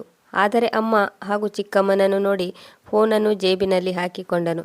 ಅಮಿತ್, ಮಗ, ಬಾಬಾ ಎಂದು ಸುಲೋಚನಾ ಅವರು ಅಮಿತ್ನಿಗೆ ಆಶೀರ್ವಾದ ನೀಡಿದರು ಮತ್ತು ಹೇಳಿದಳು, ಇಂದು ರವಿವಾರವೂ ಕೂಡ ಸೊಸೆ ಆಫೀಸಿಗೆ ಹೋಗಿದ್ದಾಳೆ. ಈ ಮನೆಯಲ್ಲಿ ಇದೇನು ನಡೆಯುತ್ತಿದೆ? ಆಗ ಅಮಿತ್ ಹೇಳಿದನು, ಸಾಕು ದೊಡ್ಡಮ್ಮ, ಇದು ಪ್ರೈವೇಟ್ ನೌಕರಿಯಾಗಿದೆ, ಯಾವುದೇ ಸರ್ಕಾರಿ ನೌಕರಿಯಲ್ಲ. ರಜೆ ನೀಡುತ್ತಾರೆಂಬ ಭರವಸೆ ಇರುವುದಿಲ್ಲ. ಆಗ ಸುಲೋಚನಾ ತಲೆಯನ್ನು ಆಡಿಸುತ್ತಾ ಹೇಳಿದಳು, ನೋಡಪ್ಪ, ನಾನಂತೂ ನಿಮ್ಮೆಲ್ಲರನ್ನು ಭೇಟಿಯಾಗಲು ಬಂದಿದ್ದೆ. ಸೊಸೆಯಂತೂ ಎಲ್ಲವನ್ನೂ ಅರ್ಧಂಬರ್ಧ ಮಾಡಿಬಿಟ್ಟಳು. ಸೊಸೆ ಇಲ್ಲದೆ ಎಲ್ಲವೂ ಅಪೂರ್ಣವಾಗುತ್ತದೆ. ಆಗ ಸುರೇಖಾ ಮುಗುಳ್ನಕ್ಕಳು. ಅಕ್ಕ, ನಾವಂತೂ ಇದ್ದೇವಲ್ಲ, ನಾವು ಕುಳಿತು ಚೆನ್ನಾಗಿ ಹರಟೆ ಹೊಡೆಯೋಣ. ಹೇಗಿದ್ದರೂ ಸೊಸೆ ಬೇಗ ಬರುತ್ತೇನೆಂದು ಹೇಳಿದ್ದಾಳೆ. ಆದರೆ ಸುರೇಖಾ, ಯಾರು ಅಡುಗೆ ಮಾಡುತ್ತಾರೆ? ಅಡುಗೆಯನ್ನು ಹೊರಗಿನಿಂದ ತರಿಸೋಣ ಎಂದು ಮಾತ್ರ ಹೇಳಬೇಡ. ಹೊರಗಡೆಯ ಹಾಳಾಗಿರುವ ಊಟವನ್ನು ನಾನು ತಿನ್ನುವುದಿಲ್ಲ. ಅದನ್ನು ನನ್ನ ಹೊಟ್ಟೆಯಾಗಲಿ ಆರೋಗ್ಯವಾಗಲಿ ಒಪ್ಪಿಕೊಳ್ಳುವುದಿಲ್ಲ. ಸುರೇಖಾ ತಕ್ಷಣ ಉತ್ತರ ನೀಡಿದಳು. ಹೊರಗಡೆಯಿಂದ ಊಟವನ್ನು ತರಿಸಬೇಕು ಎಂದು ಯಾರು ಹೇಳಿದ್ದಾರೆ? ಸೊಸೆ ಎಲ್ಲವನ್ನು ಮಾಡಿಟ್ಟು ಹೋಗಿದ್ದಾಳೆ. ಹೌದಾ ಎಂದು ಸುಲೋಚನಾಳ ಕಣ್ಣಿನಲ್ಲಿ ಒಂದು ರೀತಿಯ ನೆಮ್ಮದಿ ಮೂಡಿತು. ಹಾಗಾದರೆ ಸರಿ, ನನಗಂತೂ ಹಸಿವಿನಿಂದ ಹೊಟ್ಟೆ ತಳಮಳಿಸುತ್ತಿದೆ. ಬೇಗ ಏನಾದರೂ ತಿನ್ನಲು ತೆಗೆದುಕೊಂಡು ಬಾ ಸುರೇಖಾ.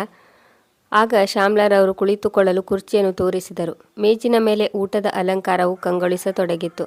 ಗೋಬಿ ಪಲ್ಯ, ಬಿಸಿ ಬಿಸಿ ರೊಟ್ಟಿ, ಉತ್ಕೃಷ್ಟ ಗುಣಮಟ್ಟದ ಸಾಂಬಾರ್ ಎಲ್ಲವನ್ನು ಸುರೇಖಾ ಅವರು ಬಡಿಸಿದರು. ಸುಲೋಚನಾ ಅವರು ಒಮ್ಮೆ ದೃಷ್ಟಿಯನ್ನು ಊಟದ ಮೇಲೆ ಹಾಯಿಸುತ್ತಾ ಹೇಳಿದರು, ವಾವ್, ಇದನ್ನು ಎಷ್ಟು ವರ್ಣಿಸಿದರೂ ಸಾಲದು. ಇದು ಸೊಸೆ ಮಾಡಿದ್ದಾಳೆ ಅಂದ ಮೇಲೆ ತುಂಬ ರುಚಿಯಾಗಿರುತ್ತದೆ. ಮೂವರು ಮೇಜಿನ ಮೇಲೆ ಒಟ್ಟಿಗೆ ಕುಳಿತರು. ಸುಲೋಚನಾ ಮೊದಲು ತುತ್ತು ತಿನ್ನುತ್ತಿದ್ದಂತೆ ಅವರ ಕಣ್ಣುಗಳು ಆನಂದದಿಂದ ಮುಚ್ಚಿದವು. ಊಟದ ಟೇಬಲ್ ಮೇಲೆ ಚಿಕ್ಕ ಮೌನವಿತ್ತು. ಹೀಗೆ ರೊಟ್ಟಿಯ ಸ್ವಾದವನ್ನು ಸವಿಯುತ್ತಿದ್ದ ಸುಲೋಚನಾಳ ಕೈ ಆಕಸ್ಮಿಕವಾಗಿ ನಿಂತಿತ್ತು. ಅವಳ ದೃಷ್ಟಿ ಸುರೇಖಾಳ ಮೇಲೆ ಹೋಯಿತು. ಸುರೇಖಾ, ನಾನೊಂದು ಮಾತು ಕೇಳಲೆ? ಕೇಳಕ್ಕ, ಇದೆಲ್ಲವನ್ನು ಸೊಸೆಯೇ ಮಾಡಿದ್ದಾಳೆಯೇ? ಆಗ ಸುರೇಖಾಳ ಮುಖ ಆಕಸ್ಮಿಕವಾಗಿ ಬಿಳಿಚಿಕೊಂಡಿತ್ತು. ಸ್ವಲ್ಪ ಹೊತ್ತು ಸುಮ್ಮನಿದ್ದು ನಂತರ ಹೇಳಿದಳು, ಹೌದು ಹೌದು, ನನ್ನ ಸೊಸೆಯೇ ಮಾಡಿದ್ದಾಳೆ. ಆಗ ಸುಲೋಚನಾ ತನ್ನ ಮುಖವನ್ನು ಸಿಂಡರಿಸಿಕೊಳ್ಳುತ್ತಾ ಹೇಳಿದಳು, ನನ್ನ ಬಳಿ ಸುಳ್ಳೆ? ಈ ಸುಲೋಚನಾಳಿಗೆ ಸುಳ್ಳು ಹೇಳುತ್ತೀಯಾ? ಈಗ ಸುಲೋಚನಾಳ ಕಣ್ಣುಗಳು ಆಳವಾಗಿ ಸುರೇಖಾ ಅವರ ಮುಖವನ್ನು ನೋಡುತ್ತಿದ್ದವು. ಸುರೇಖಾ, ನಾನು ನಿನ್ನ ಅಕ್ಕ. ನಿನ್ನ ಕೈರುಚಿ ಏನೆಂದು ನನಗೆ ಗೊತ್ತಿಲ್ಲ ಎಂದು ತಿಳಿದುಕೊಂಡೆಯಾ? ಈಗ ಸುರೇಖಾ ಅವರ ಹಣೆಯ ಮೇಲೆ ಬೆವರಿನ ಹನಿಗಳು ಮೂಡತೊಡಗಿದವು. ಅವಳು ಸ್ವಲ್ಪ ಮುಗುಳ್ನಗೆಯೊಂದಿಗೆ ತನ್ನ ಗಂಡನ ಕಡೆಗೆ ನೋಡಿದಳು ಮತ್ತು ಹೇಳಿದಳು, ನೋಡಿದಿರಾ, ನಾನು ಹೇಳಿದ್ದೇನಲ್ಲವೇ, ನಾನೇ ಅಡುಗೆ ಮಾಡಿದ್ದೇನೆಂದು ಸುಲೋಚನಾ ಗುರುತು ಹಿಡಿಯುತ್ತಾಳೆ. ಶ್ಯಾಮ್ಲಾಲ್ ಅವರು ಕೂಡ ಮುಗುಳ್ನಕ್ಕರು ಮತ್ತು ನಾಟಕವನ್ನು ಮುಂದುವರಿಸುತ್ತಾ ಹೇಳಿದರು, ಆಯ್ತಮ್ಮ, ನೀವಿಬ್ಬರು ಅಕ್ಕ ತಂಗಿಯರು ಎಂದು ನಾನು ನಿಜವಾಗಲೂ ಒಪ್ಪಿಕೊಂಡೆ. ನೀವು ಒಬ್ಬರನ್ನೊಬ್ಬರು ಎಷ್ಟೊಂದು ಅರ್ಥ ಮಾಡಿಕೊಂಡಿದ್ದೀರಿ ಎಂದು ತಿಳಿಯಿತು. ನಿಮ್ಮಿಬ್ಬರ ಬಗ್ಗೆ ಹೇಳಬೇಕೆಂದರೆ ನನ್ನ ಬಳಿ ಯಾವುದೇ ಶಬ್ದಗಳಿಲ್ಲ. ಆಗ ಸುಲೋಚನಾಳು ವಿಜಯದ ನಗೆ ಬೀರುತ್ತಾ ಊಟದಲ್ಲಿ ಮುಳುಗಿದಳು. ಹಾಂ, ಸರಿಯಾಗಿದೆ. ರುಚಿಯ ಬಗ್ಗೆ ಹೇಳಬೇಕೆಂದರೆ ಶಬ್ದಗಳೇ ಇಲ್ಲ ಸುರೇಖಾ. ಈ ಮಧ್ಯದಲ್ಲಿ ಸುರೇಖಾ ಅವರು ತನ್ನ ಮೊಮ್ಮಗ ಹಾಗೂ ಮಗನಿಗೂ ಕೂಡ ಅವರ ಕೋಣೆಗೆ ಊಟವನ್ನು ತಲುಪಿಸಿದರು. ಪಾಪು ಒಳಗಡೆ ಟಿವಿ ನೋಡುತ್ತಿದ್ದನು. ಊಟ ಖಾಲಿಯಾಯಿತು. ಶ್ಯಾಮ್ಲಾಲ್ ಅವರು ತಟ್ಟೆಯನ್ನು ಎತ್ತಿದರು ಮತ್ತು ಹೇಳಿದರು, ನಾನು ಸ್ವಲ್ಪ ಹೊತ್ತು ತಾಜಾ ಗಾಳಿಯನ್ನು ಸೇವಿಸಲು ಹೊರಗಡೆ ತಿರುಗಾಡಲು ಹೋಗುತ್ತಿದ್ದೇನೆ. ಅಮಿತ್ನು ಕೂಡ ಈ ಅವಕಾಶವನ್ನು ಸದುಪಯೋಗಪಡಿಸಿಕೊಳ್ಳುತ್ತಾ ಹೇಳಿದನು, ಹೌದು, ನಾನು ಕೂಡ ನನ್ನ ಗೆಳೆಯರನ್ನು ಭೇಟಿಯಾಗಲು ಹೋಗಬೇಕು ದೊಡ್ಡಮ್ಮ. ನೀನು ಹಾಗೂ ಮಮ್ಮಿ ಇಬ್ಬರು ಎಷ್ಟು ಬೇಕೋ ಅಷ್ಟು ಹರಟೆ ಹೊಡೆಯಿರಿ. ನಾನು ಆದಷ್ಟು ಬೇಗ ಬಂದು ತಲುಪುತ್ತೇನೆ ಎಂದು ಹೇಳಿ ಇಬ್ಬರೂ ಮನೆಯಿಂದ ಹೊರಟು ಹೋದರು. ಸುರೇಖಾ ಅವರು ಇಲ್ಲಿಯವರೆಗೆ ಊಟ ಮಾಡಿರಲಿಲ್ಲ. ತಕ್ಷಣ ಅವರು ತಮ್ಮ ತಟ್ಟೆಯಲ್ಲಿ ಊಟವನ್ನು ಹಾಕಿಕೊಂಡು ಊಟ ಮಾಡಲು ಕುಳಿತರು. ಸುಲೋಚನಾ ಮತ್ತೆ ಮಾತಿಗೆ ಇಳಿದರು. ಹಾಗೆಯೇ ಸುರೇಖಾ, ನೀನು ನಿನ್ನ ಸೊಸೆಗೆ ಲಂಗು ಲಗಾಮು ಹಾಕಿಲ್ಲ ಎಂದು ನಿನಗೆ ಅನಿಸುತ್ತಿಲ್ಲವೇ? ಇಂದು ಅವಳು ಮನೆಯಲ್ಲಿ ಇರಲಾರದಂತಹ ಎಂಥ ಆಪತ್ತು ಬಂದೊದಗಿತ್ತು. ಸುರೇಖಾ ಅವರು ಸುಮ್ಮನೆ ನಕ್ಕು ವಿಷಯವನ್ನು ಮರೆಸಲು ಪ್ರಯತ್ನಿಸಿದರು. ಅಕ್ಕ, ಏನೂ ತೊಂದರೆ ಇಲ್ಲ, ಈಗ ಎಲ್ಲವೂ ಸರಿಯಾಗಿದೆ ಎನ್ನುತ್ತಾ ಒಂದು ತುತ್ತನ್ನು ಬಾಯಲ್ಲಿ ಹಾಕಿಕೊಂಡರು. ಆದರೆ ಸುಲೋಚನಾಳಿಗೆ ಮಾತನ್ನು ಮರೆಸುವುದು ಇಷ್ಟವಿರಲಿಲ್ಲ. ಎಲ್ಲ ಸರಿಯಾಗಿದೆಯೇ? ಅಯ್ಯೋ, ಎಂಥ ಮಣ್ಣು ಸರಿಯಾಗಿದೆ. ಒಂದು ವೇಳೆ ಸೊಸೆ ಮನೆಯನ್ನು ಸಂಭಾಳಿಸುತ್ತಿಲ್ಲವೆಂದ ಮೇಲೆ ಮಗನ ಮದುವೆ ಮಾಡಿಕೊಂಡು ಏನು ಪ್ರಯೋಜನ? ನಾನಂತೂ ಎಂತೆಂಥ ಸೊಸೆಯರನ್ನು ನೋಡಿದ್ದೇನೆಂದರೆ ಅವರು ಮನೆಯನ್ನು ಸಂಭಾಳಿಸುತ್ತಾರೆ, ಹೊರಗಡೆ ಕೆಲಸವನ್ನು ಕೂಡ ಮಾಡಿ ಸಂಪಾದನೆ ಮಾಡುತ್ತಾರೆ. ಮತ್ತು ಅತ್ತೆ, ಅವಳಂತೂ ತುಂಬ ಹೊತ್ತು ಕುಳಿತು ಆರಾಮ್ ತೆಗೆದುಕೊಳ್ಳುತ್ತಿರುತ್ತಾಳೆ. ನಾವು ನಮ್ಮ ಜೀವನ ಪರ್ಯಂತ ಕೆಲಸವನ್ನೇ ಮಾಡಿಕೊಂಡು ಬಂದಿದ್ದೇವೆ. ಈ ವಯಸ್ಸಿನಲ್ಲೂ ಕೂಡ ನಾವು ಅಡುಗೆ ಮನೆಯಲ್ಲಿ ಮಸಾಲೆ ರುಬ್ಬಬೇಕೆಂದರೆ ಸೊಸೆಯಂದಿರು ಬಂದು ಏನು ಪ್ರಯೋಜನ? ಆಗ ಸುರೇಖಾ ಅವರು ದೀರ್ಘವಾದ ಉಸಿರನ್ನು ಬಿಟ್ಟು ಶಾಂತ ಸ್ವರದಲ್ಲಿ ಹೇಳಿದರು. ಸುಲೋಚನಾ, ನನ್ನ ಸೊಸೆಯೇನು ಕಡಿಮೆಯೇನಲ್ಲ. ಅವಳು ಎಷ್ಟು ಹೊತ್ತು ಮನೆಯಲ್ಲಿ ಇರುತ್ತಾಳೋ ಅಷ್ಟು ಹೊತ್ತು ಅವಳು ಇಡೀ ಮನೆಯನ್ನು ಸಂಭಾಳಿಸುತ್ತಾಳೆ. ಬೆಳಿಗ್ಗೆಯಿಂದ ಸಂಜೆಯವರೆಗೂ ಓಡಾಡಿಕೊಂಡು ಕೆಲಸ ಮಾಡುತ್ತಾಳೆ.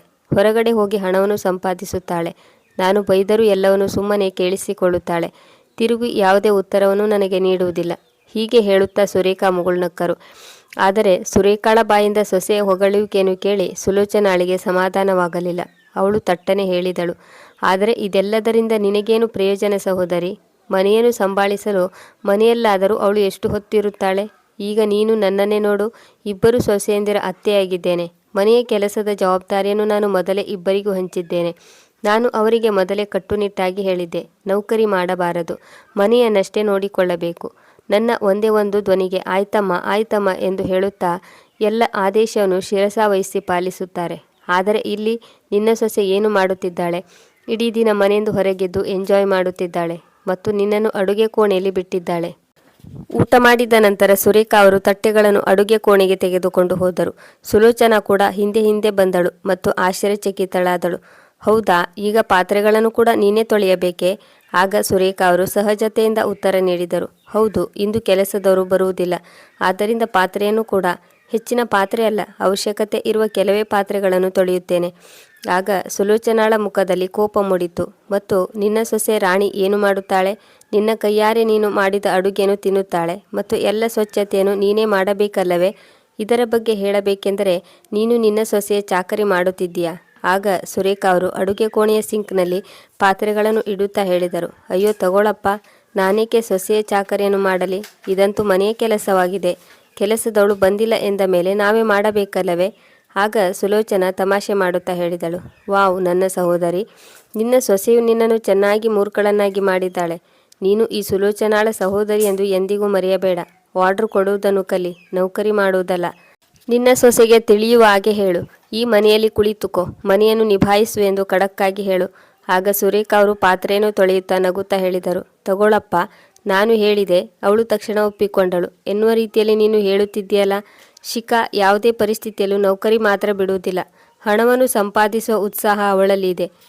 ಇದನ್ನು ಕೇಳುತ್ತಿದ್ದಂತೆ ಸುಲೋಚನಾ ತನ್ನ ಹಣೆಯ ಮೇಲೆ ಕೈಯಿಟ್ಟು ಕುಳಿತಳು ಮತ್ತು ಹೇಳಿದಳು. ಹೇ ಭಗವಂತ, ಹಾಗಾದರೆ ಇಂತಹ ಹುಡುಗಿಯನ್ನು ಏಕೆ ಸೊಸೆ ಮಾಡಿಕೊಂಡೆ? ನೀನಂತೂ ನಿನ್ನ ಜೀವನವನ್ನು ಹಾಳು ಮಾಡಿಕೊಂಡು ಕುಳಿತಿದ್ದೀಯಾ ಸುರೇಖಾ. ಇದಕ್ಕೆ ಸುರೇಖಾ ಅವರು ಸ್ವಲ್ಪ ವಿರೋಧ ಮಾಡುತ್ತಾ ಹೇಳಿದರು.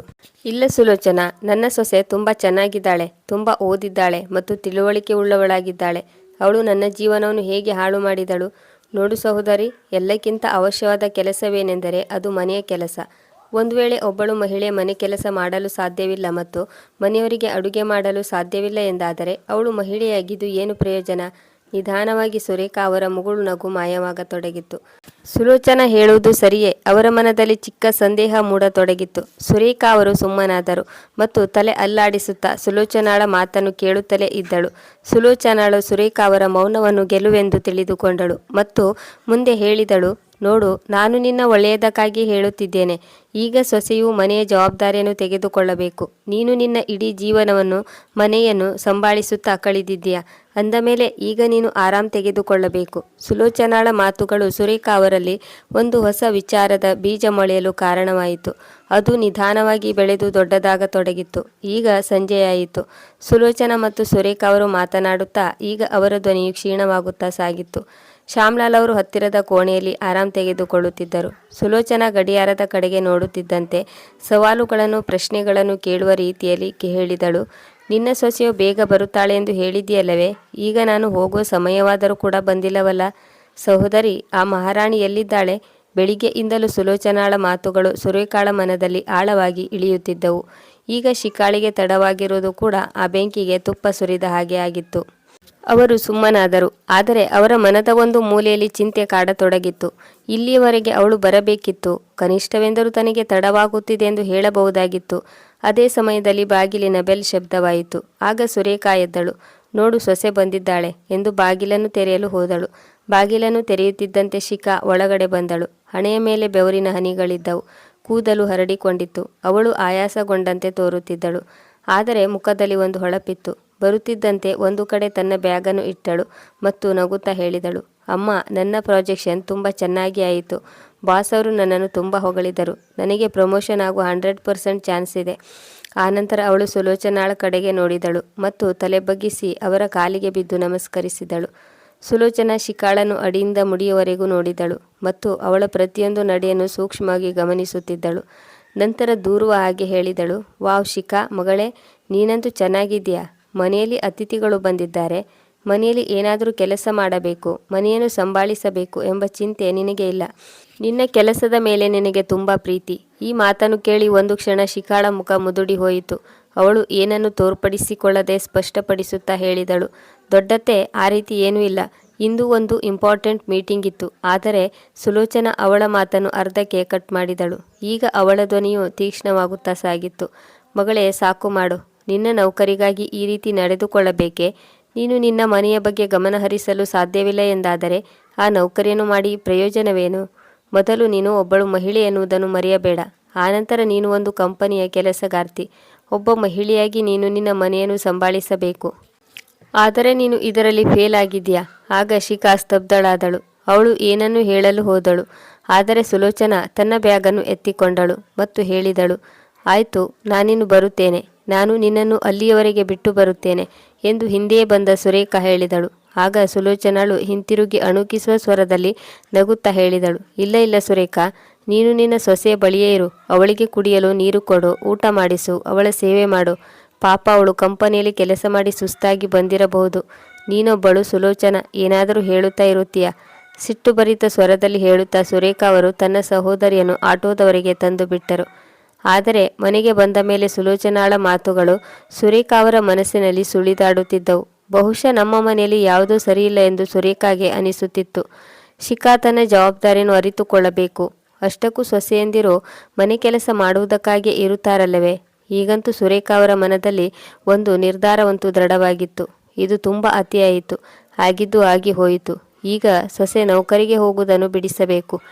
ಮಾರನೇ ದಿನ ಬೆಳಿಗ್ಗೆ ಅಮಿತ್ನು ಡೈನಿಂಗ್ ಟೇಬಲ್ ಮೇಲೆ ಕುಳಿತು ಪೇಪರನ್ನು ಓದುತ್ತಿದ್ದಾಗ ಸುರೇಖಾ ಅವರು ಅವಕಾಶವನ್ನು ನೋಡಿ ಮಾತನ್ನು ಪ್ರಾರಂಭಿಸಿದರು. ಅಮಿತ್, ಶಿಖಾ ಈಗ ನೌಕರಿ ಮಾಡೋ ಅವಶ್ಯಕತೆ ಇಲ್ಲ ಎಂದು ತೋರುತ್ತದೆ. ಮನೆ ಕೆಲಸವೂ ಕೂಡ ಸರಿಯಾಗಿ ಮಾಡಲು ಆಗುತ್ತಿಲ್ಲ.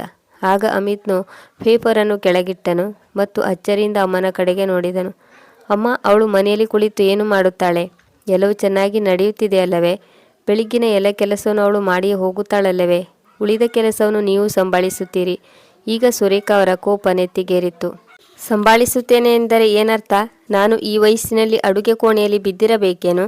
ಮತ್ತು ಅವಳು ಇಡೀ ದಿನ ಮನೆಯ ಜವಾಬ್ದಾರಿಯಿಂದ ಸ್ವತಂತ್ರಳಾಗಿರಬೇಕೇ? ಆಗ ಶ್ಯಾಮ್ಲಾಲ್ ಅವರು ಹತ್ತಿರದ ಕುರ್ಚಿಯಲ್ಲಿ ಚಹಾ ಕುಡಿಯುತ್ತಿದ್ದವರು ಹೇಳಿದರು, ಸುರೇಖಾ, ಅಮಿತ್ ಸರಿಯಾಗಿ ಹೇಳುತ್ತಿದ್ದಾನೆ. ಸೊಸೆ ಚೆನ್ನಾಗಿ ಓದಿ ಕಷ್ಟಪಡುತ್ತಿದ್ದಾಳೆ, ನೌಕರಿ ಮಾಡುತ್ತಾಳೆ ಎಂದರೆ ಇದರಲ್ಲಿ ತೊಂದರೆ ಏನು ಬಂತು? ಅವಳು ಮನೆಯನ್ನು ಕೂಡ ಸಂಭಾಳಿಸುತ್ತಾಳೆ ಮತ್ತು ಮನೆಗೆ ಸಂಪಾದನೆಯನ್ನು ತರುತ್ತಾಳೆ ಅಲ್ಲವೇ? ಅವಳು ನೌಕರಿ ಮಾಡುವುದರಿಂದ ಯಾರಿಗೆ ತೊಂದರೆಯಾಗುತ್ತಿದೆ? ಈಗ ಶ್ಯಾಮ್ಲಾಲ್ ಅವರಿಗೆ ಅರ್ಥವಾಯಿತು. ಇದೆಲ್ಲ ಮಾತುಗಳನ್ನು ಸುರೇಖಾ ಮನಸ್ಸಿಗೆ ಯಾರು ತುಂಬಿದರು?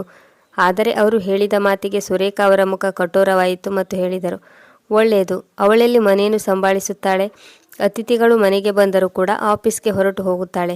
ಈ ರೀತಿ ಮಾಡುವುದು ಉಚಿತವೇ? ಹಣದ ಬಗ್ಗೆ ಮಾತ್ರ ಹೇಳಬೇಕೆಂದರೆ ಅವಳ ಸಂಪಾದನೆಯಿಂದಲೇ ಈ ಮನೆ ನಡೆಯುತ್ತಿದೆಯೇ? ಮನೆಯ ಎಲ್ಲ ಖರ್ಚು ವೆಚ್ಚಗಳನ್ನು ನನ್ನ ಮಗ ಸಂಭಾಳಿಸುತ್ತಿದ್ದಾನೆ. ಅವರ ಧ್ವನಿಯಲ್ಲಿ ಸಿಡುಕಿತ್ತು. ಸುಲೋಚನಾ ಅವಳ ಮಾತುಗಳು ಸುರೇಖಾ ಅವರ ಮನದಲ್ಲಿ ಎಷ್ಟೊಂದು ಆಳವಾಗಿ ಇಳಿದಿತ್ತೆಂದರೆ ಅವಳು ತನ್ನ ನಿಲುವಿನಿಂದ ಹಿಂದೆ ಸರಿಯಲಿಲ್ಲ. ಸ್ವಲ್ಪ ದಿನಗಳಾದ ಮೇಲೆ ಸುರೇಖಾ ಅವರ ವ್ಯವಹಾರ ಬದಲಾಯಿತು. ಈ ಮೊದಲು ಅವರು ಶಿಕಾಳಿಗೆ ಅಲ್ಪ ಸ್ವಲ್ಪ ಸಹಾಯ ಮಾಡುತ್ತಿದ್ದರು. ಒಮ್ಮೊಮ್ಮೆ ತರಕಾರಿ ಕಟ್ ಮಾಡಿ ಕೊಡುತ್ತಿದ್ದರು, ಮತ್ತೊಮ್ಮೆ ಬಟ್ಟೆಯನ್ನು ರೆಡಿ ಮಾಡಿ ಕೊಡುತ್ತಿದ್ದರು. ಅವರು ಈಗ ಎಲ್ಲ ಕೆಲಸವನ್ನು ಶಿಕಾಳ ಮೇಲೆಯೇ ಬಿಟ್ಟರು. ಅಡುಗೆ ಮನೆಯಿಂದ ಹಿಡಿದು ಬಟ್ಟೆಯವರೆಗೂ ಪ್ರತಿಯೊಂದು ಸಣ್ಣಪುಟ್ಟ ಕೆಲಸಗಳು ಶಿಕಾಳ ಹೆಗಲಿಗೆ ಬಿದ್ದವು. ಒಂದು ದಿನ ಶಿಖಾ ಆಫೀಸ್ನಿಂದ ಮರಳಿ ಬಂದಾಗ ಅವಳ ಹೆಗಲ ಮೇಲೆ ಬ್ಯಾಗಿನ ಭಾರವಿತ್ತು ಮತ್ತು ಮುಖದಲ್ಲಿ ಇಡೀ ದಿನ ಕೆಲಸ ಮಾಡಿದ ಆಯಾಸವಿತ್ತು. ಬಾಗಿಲನ್ನು ತೆರೆಯುತ್ತಿದ್ದಂತೆ ಅಮಿತ್ನ ಧ್ವನಿ ಕೇಳಿಸಿತು. ಅವನು ಸೋಫಾದಲ್ಲಿ ಕುಳಿತು ಆರಾಮಾಗಿ ಒರಗಿಕೊಂಡು ಫೋನ್ನಲ್ಲಿ ಬ್ಯುಸಿಯಾಗಿದ್ದನು.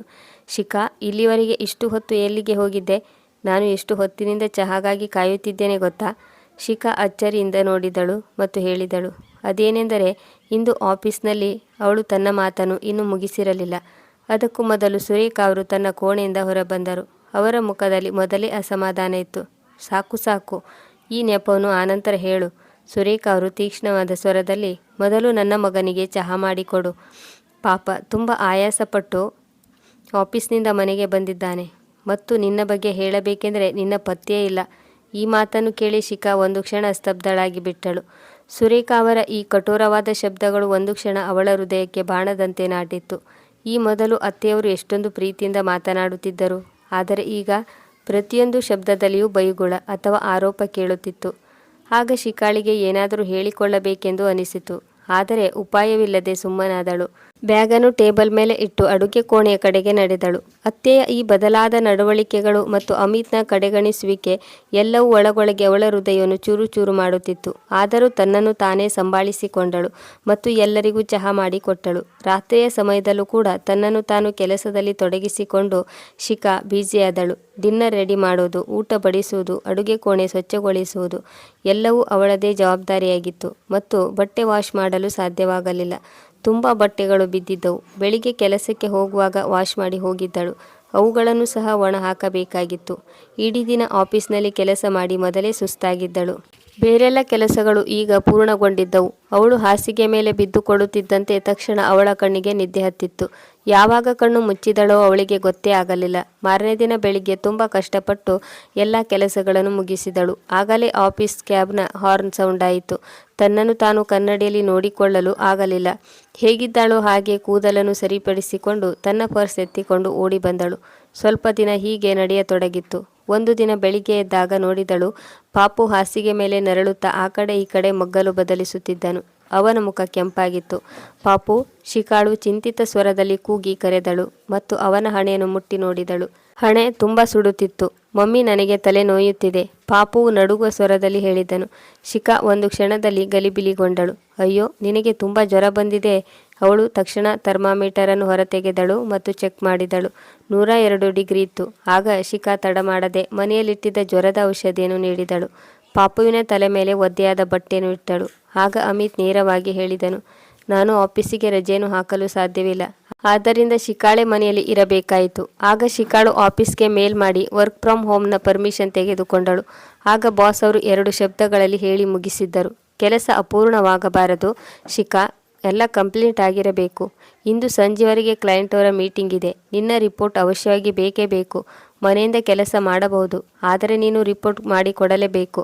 ಶಿಖಾ ದೀರ್ಘವಾದ ಉಸಿರನ್ನು ತೆಗೆದುಕೊಂಡಳು. ಸ್ವಲ್ಪ ಹೊತ್ತಿನಲ್ಲಿ ವೈದ್ಯರ ಆನ್ಲೈನ್ ಕನ್ಸಲ್ಟೇಷನ್ ತೆಗೆದುಕೊಂಡಳು. ವೈದ್ಯರು ಅವಳಿಗೆ ಔಷಧಿ ಹೆಸರನ್ನು ಹೇಳಿದರು.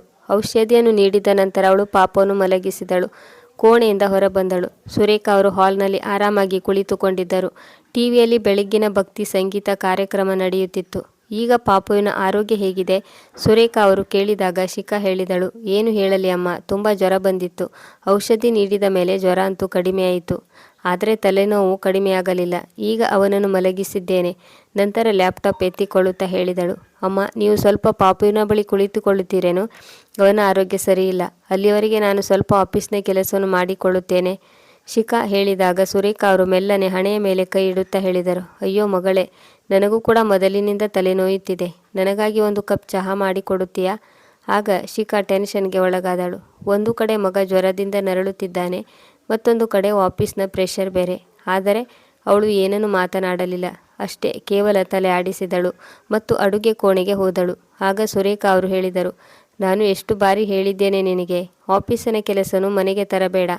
ನನ್ನ ಮಾತನ್ನು ಯಾರಾದರೂ ಕೇಳಿದರೆ ತಾನೇ, ಮಕ್ಕಳಿಗಿಂತ ಹೆಚ್ಚು ಏನಾದರೂ ಇರುತ್ತದೆಯೇ? ಆಗ ಶಿಖಾ ಒಲ್ಲದ ಮನಸ್ಸಿನಿಂದ ಅಡುಗೆ ಕೋಣೆಗೆ ಹೋದಳು. ಒಳಗೆ ಹೋಗುತ್ತಿದ್ದಂತೆ ಅವಳು ಅಲ್ಲೇ ನಿಂತಳು. ಸಿಂಕ್ನಲ್ಲಿ ರಾತ್ರಿ ಊಟ ಮಾಡಿದ ತಟ್ಟೆಗಳು ಹಾಗೇ ಉಳಿದಿದ್ದವು. ಅತ್ತೆಯವರು ಇಂದು ಕೆಲಸದವಳು ಬಂದಿಲ್ಲವೇ? ಶಿಖಾ ಚಹಾ ಮಾಡುತ್ತಾ ತನ್ನ ಅತ್ತೆಯವರನ್ನು ಕೂಗಿ ಕೇಳಿದಳು. ಆಗ ಸುರೇಖ ಅವರು ಏನೋ ನೆನಪು ಮಾಡಿಕೊಂಡಂತೆ ಹೇಳಿದರು. ಅರೆ ಹೌದು, ನಾನಂತೂ ನಿನಗೆ ಹೇಳಲು ಮರೆತು ಹೋಗಿದ್ದೆ. ಆ ಕೆಲಸದ ಬಾಯಿ ಇಂದು ರಜೆಯಲ್ಲಿದ್ದಾಳೆ. ನೀನು ಇಂದು ರಜೆಯನ್ನು ತೆಗೆದುಕೊಂಡಿದ್ದು ಒಳ್ಳೆಯದೇ ಆಯಿತು. ಪಾತ್ರೆನೂ ಕೂಡ ಸ್ವಲ್ಪ ವಾಶ್ ಮಾಡಿಬಿಡು. ಅವು ಎಲ್ಲಿಯವರೆಗೆ ಹೀಗೆ ಬಿದ್ದುಕೊಂಡಿರಬೇಕೋ ಏನೋ. ಶಿಖಾ ಏನನ್ನೂ ಹೇಳಲಿಲ್ಲ. ತನ್ನಷ್ಟಕ್ಕೆ ತಾನು ಸಂಭಾಳಿಸಿಕೊಳ್ಳುತ್ತಾ ಚಹಾ ಮಾಡಿದಳು ಮತ್ತು ಸುರೇಖ ಅವರಿಗೆ ನೀಡಿದಳು ಮತ್ತು ಮರು ಮಾತನಾಡದೆ ಸಿಂಕ್ನ ಬಳಿ ಹೋಗಿ ಪಾತ್ರೆಯನ್ನು ತೊಳೆಯತೊಡಗಿದಳು. ಪಾಪು ಕೋಣೆಯಲ್ಲಿ ಒಂಟಿಯಾಗಿದ್ದಾನೆ. ಅವಳ ಆಫೀಸ್ನ ರಿಪೋರ್ಟ್ ಈಗಲೂ ಅಪೂರ್ಣವಾಗಿತ್ತು. ಅಷ್ಟರಲ್ಲಿ ಫೋನ್ ರಿಂಗ್ ಆಯಿತು. ಕೈ ತೊಳೆದು ಫೋನ್ ಎತ್ತಿಕೊಂಡಳು. ಶಿಖಾ, ನೀನು ಇಲ್ಲಿಯವರೆಗೆ ರಿಪೋರ್ಟನ್ನು ಕಳಿಸಲಿಲ್ಲ. ನನಗೆ ಫೈಲ್ ಬಂದು ತಲುಪಿಲ್ಲ. ಆ ಕಡೆಯಿಂದ ಬಾಸ್ ಅವರ ಧ್ವನಿ ಕೇಳಿಸಿತು. ಆಯಿತು ಸರ್, ನಾನು ಈಗಲೇ ಕಳಿಸುತ್ತೇನೆ, ಅವಳು ಗಲಿಬಿಲಿಯಿಂದ ಉತ್ತರ ನೀಡಿದಳು. ಅಡುಗೆ ಕೋಣೆಯನ್ನು ಹಾಗೆ ಬಿಟ್ಟು ಓಡೋಡಿ ಬಂದಳು. ಹೀಗೆ ಅವಳ ಸ್ಥಿತಿ ಈಗ ಹೀನಾಯವಾಗಿತ್ತು. ಸಂಜೆಯ ಸಮಯವಾಗಿತ್ತು. ಈ ಸಮಯದಲ್ಲಿ ಸುರೇಖ ಅವರು ಸತ್ಸಂಗಕ್ಕಾಗಿ ಹೊರಟು ಹೋಗಿದ್ದರು. ಶಿಖಾ ಇಡೀ ದಿನ ಪಾಪವನ್ನು ನೋಡಿಕೊಳ್ಳುವುದು, ಆಫೀಸ್ನ ಕೆಲಸ ಮಾಡುವುದು ಮತ್ತು ಅಡುಗೆ ಕೋಣೆಯ ಭಾರ ಇದರಲ್ಲೇ ತೊಡಗಿಕೊಂಡಿದ್ದಳು. ಈಗ ಅವಳು ಹಾಲ್ನಲ್ಲಿ ಒಬ್ಬಳೇ ಕುಳಿತಿದ್ದಳು. ಅವಳ ಶರೀರವು ನೋವಿನಿಂದ ಬಳಲುತ್ತಿತ್ತು ಮತ್ತು ಮನ ಇನ್ನೂ ಭಾರವಾಗಿತ್ತು. ಪ್ರತಿದಿನದ ಆಫೀಸ್ ಹಾಗೂ ಮನೆಯ ಈ ಜಿದ್ದಾಜಿದ್ದಿಯಿಂದ ನಿಧಾನವಾಗಿ ಶಿಖಾ ಕುಗ್ಗುತ್ತಾ ಸಾಗಿದಳು. ಯಾರೂ ಅವಳ ಬಗ್ಗೆ ಕೇಳುವವರಿರಲಿಲ್ಲ. ಅವಳು ಹೇಗಿದ್ದಾಳೆ, ಯಾವ ಸ್ಥಿತಿಯಲ್ಲಿದ್ದಾಳೆ, ಅವಳಿಗೆ ಯಾವ ಸಹಾಯ ಬೇಕಿದೆ ಎಂದು ಕೂಡ ಅವಳನ್ನು ಅರ್ಥ ಮಾಡಿಕೊಳ್ಳುವವರು ಇರಲಿಲ್ಲ. ಅಮಿತ್ನು ಕೂಡ ಈಗ ಹೊರಗಡೆ ಜವಾಬ್ದಾರಿಯನ್ನಷ್ಟೇ ನಿಭಾಯಿಸುತ್ತಿದ್ದನು. ಅವನು ಶಿಖಾಳೊಂದಿಗೆ ಜೊತೆಯಾಗಿ ನಿಲ್ಲುತ್ತಿರಲಿಲ್ಲ. ಕಣ್ಣಿನ ಒಂದು ಬದಿ ತುಂಬಿ ಬಂದ ಕಣ್ಣೀರ ಹನಿಯು ಈಗ ಸೋತು ಅವಳ ಗಲ್ಲದ ಮೇಲೆ ಇಳಿಯತೊಡಗಿತ್ತು. ಅವಳು ಸೋಫಾದ ಮೇಲೆ ತಲೆಯನ್ನು ಇಟ್ಟು ಒರಗಿದಳು ಮತ್ತು ಅನಾಯಾಸವಾಗಿ ಅವಳ ಕಣ್ಣಿಂದ ಕಣ್ಣೀರು ಸುರಿಯಲು ಆರಂಭಿಸಿತ್ತು. ಅದೇ ಕ್ಷಣದಲ್ಲಿ ಯಾರೋ ಬಂದ ಶಬ್ದವಾಯಿತು. ಶಿಖಾ ತಕ್ಷಣ ತನ್ನ ಕಣ್ಣೀರನ್ನು ಒರೆಸಿಕೊಂಡಳು. ನೋಡಿದಾಗ ಶ್ಯಾಮ್ಲಾಲ್ ಅವರು ಆಗಲೇ ಒಳಗಡೆ ಬಂದಿದ್ದರು. ಶಿಖಾಳ ಒದ್ದೆಯಾದ ಕಣ್ಣುಗಳು ಮತ್ತು ತಗ್ಗಿಸಿದ ಮುಖವನ್ನು ನೋಡಿ ಅವರ ಹೃದಯ ತುಂಬಿ ಬಂದಿತ್ತು. ಈಗ ಅವರಿಗೆ ತಮ್ಮ ಸೊಸೆಯ ಈ ಪರಿಸ್ಥಿತಿಗೆ ಕಾರಣವೇನೆಂದು ಸರಿಯಾಗಿ ಅರ್ಥವಾಯಿತು. ನಿಧಾನವಾಗಿ ಸೊಸೆ ಹತ್ತಿರ ಬಂದು ಕುಳಿತುಕೊಳ್ಳುತ್ತಾ ಹೇಳಿದರು. ಮಗಳೇ ಶಿಖಾ, ಸಾಕು, ಅಳಬೇಡ. ನಾನು ನಿನ್ನನ್ನು ನನ್ನ ಮಗಳೆಂದು ಒಪ್ಪಿಕೊಂಡಿದ್ದೇನೆ. ನನ್ನ ಮಗಳು ಇಷ್ಟೊಂದು ತೊಂದರೆಯಲ್ಲಿರುವುದನ್ನು ನನ್ನಿಂದ ನೋಡಲು ಸಾಧ್ಯವಿಲ್ಲ. ಶಿಖಾ ತಲೆ ಎತ್ತಿದಳು. ಆದರೂ ಈಗಲೂ ಅವಳ ಕಣ್ಣುಗಳು ಒದ್ದೆಯಾಗಿದ್ದವು. ಆಗ ಶಿಖಾ ಮೃದುವಾದ ಸ್ವರದಲ್ಲಿ ಹೇಳಿದಳು, ನಾನು ತುಂಬ ಸುಸ್ತಾಗಿ ಹೋಗಿದ್ದೇನೆ ಅಪ್ಪಾಜಿ. ಎಲ್ಲವನ್ನೂ ಸಂಭಾಳಿಸಲು ಪ್ರಯತ್ನ ಪಡುತ್ತಿದ್ದೇನೆ. ಆದರೆ ನಾನು ಕೂಡ ನೋಡುತ್ತಿದ್ದೇನೆ ಮಗಳೇ. ನಾನು ಪ್ರತಿಯೊಂದನ್ನು ಗಮನಿಸುತ್ತಿದ್ದೇನೆ. ಶ್ಯಾಮ್ಲಾಲ್ ಅವರು ಅವಳ ಮಾತನ್ನು ತುಂಡರಿಸುತ್ತಾ ಹೇಳಿದರು. ಆದರೆ ಪರಿಸ್ಥಿತಿಯನ್ನು ಎರಡು ಪ್ರಕಾರದಲ್ಲಿ ಎದುರಿಸಬಹುದು. ಒಂದು, ನಾವು ಅವರ ಮುಂದೆ ಮಂಡಿಯೂರಿ ತಲೆ ತಗ್ಗಿಸಬೇಕು, ಅಥವಾ ಬೇರೆ ಏನಾದರೂ ದಾರಿಯನ್ನು ಕಂಡುಕೊಳ್ಳಬೇಕು.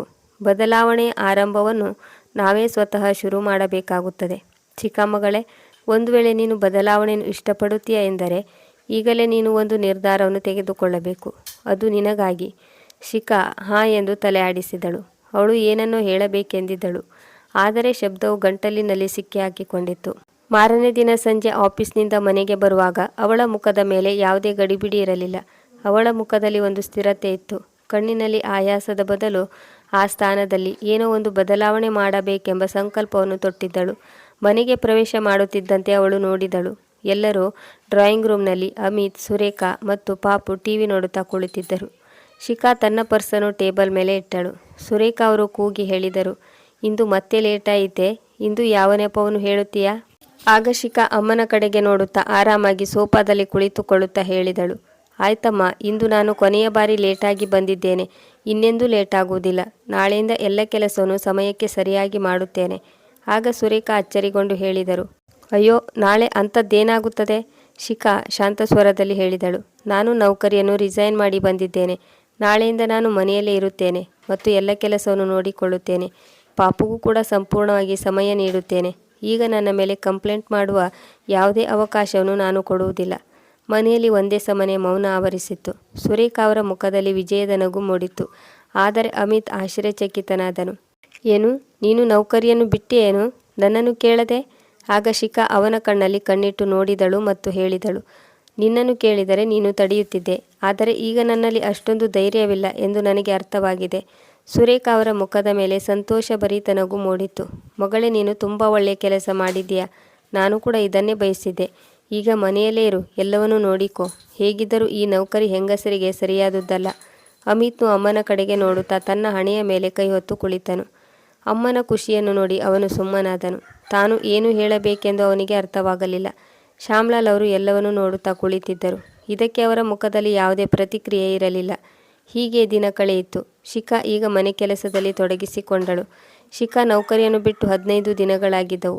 ಆ ದಿನ ಮನೆಗೆ ಮದುವೆಯ ಆಮಂತ್ರಣ ಬಂದಿತ್ತು. ರೇಖಾ ಅವರು ಮದುವೆಗೆ ಹೋಗುವ ತಯಾರಿ ಬಗ್ಗೆ ಯೋಚಿಸತೊಡಗಿದರು.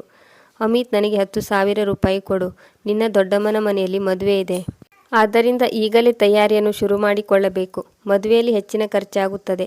ಆಗ ಅಮಿತ್ನು ಅನುಮಾನದ ಸ್ವರದಲ್ಲಿ ಹೇಳಿದನು, ಈಗ ನನ್ನ ಬಳಿ ಅಷ್ಟೊಂದು ಹಣವಿಲ್ಲ. ನಿಮ್ಮ ಬಳಿ ಏನು ಇಟ್ಟುಕೊಂಡಿದ್ದೀರೋ ಅದರಲ್ಲಿಯೇ ನೋಡಿಕೊಳ್ಳಿ. ನಾನು ಆಮೇಲೆ ಕೊಡುತ್ತೇನೆ. ಆಗ ಸುರೇಖಾ ಅವರು ಬಡಬಡಿಸಿದರು. 2 ದಿನಗಳ ನಂತರ ಅವರ ಚಸ್ಮಾ ಮುರಿದು ಹೋಯಿತು. ಔಷಧಿಗಳು ಕೂಡ ಖಾಲಿಯಾದವು.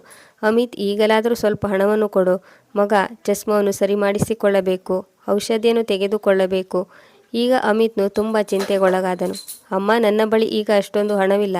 ಏನು ಮಗ, ನಿನಗೆ ಕೆಲವು ದಿನಗಳ ಹಿಂದಷ್ಟೇ ಸಂಬಳ ಸಿಕ್ಕಿತ್ತಲ್ಲವೇ? ಅಮಿತ್ನು ಕಠೋರವಾಗಿ ಹೇಳಿದನು. ಹೌದಮ್ಮ, ಬಂದಿತ್ತು. ಅದರಲ್ಲಿ 30,000 ಮನೆಯ EMI ಕಟ್ಟಾಯಿತು. 10,000 ರೂಪಾಯಿ ಪಾಪಿನ ಸ್ಕೂಲ್ ಫೀಸ್ಗೆ ಮತ್ತು ಉಳಿದ ಹಣವನ್ನು ನನ್ನ ಖರ್ಚಿಗಾಗಿ ಇಟ್ಟುಕೊಂಡಿದ್ದೇನೆ. ಈ ತಿಂಗಳು ಕಳೆಯಲು ಇನ್ನು 15 ದಿನಗಳು ಬಾಕಿ ಇವೆ. ನಾನೇನು ಮಾಡಲಿ? ಹೇಗೆ ಮ್ಯಾನೇಜ್ ಮಾಡಲಿ?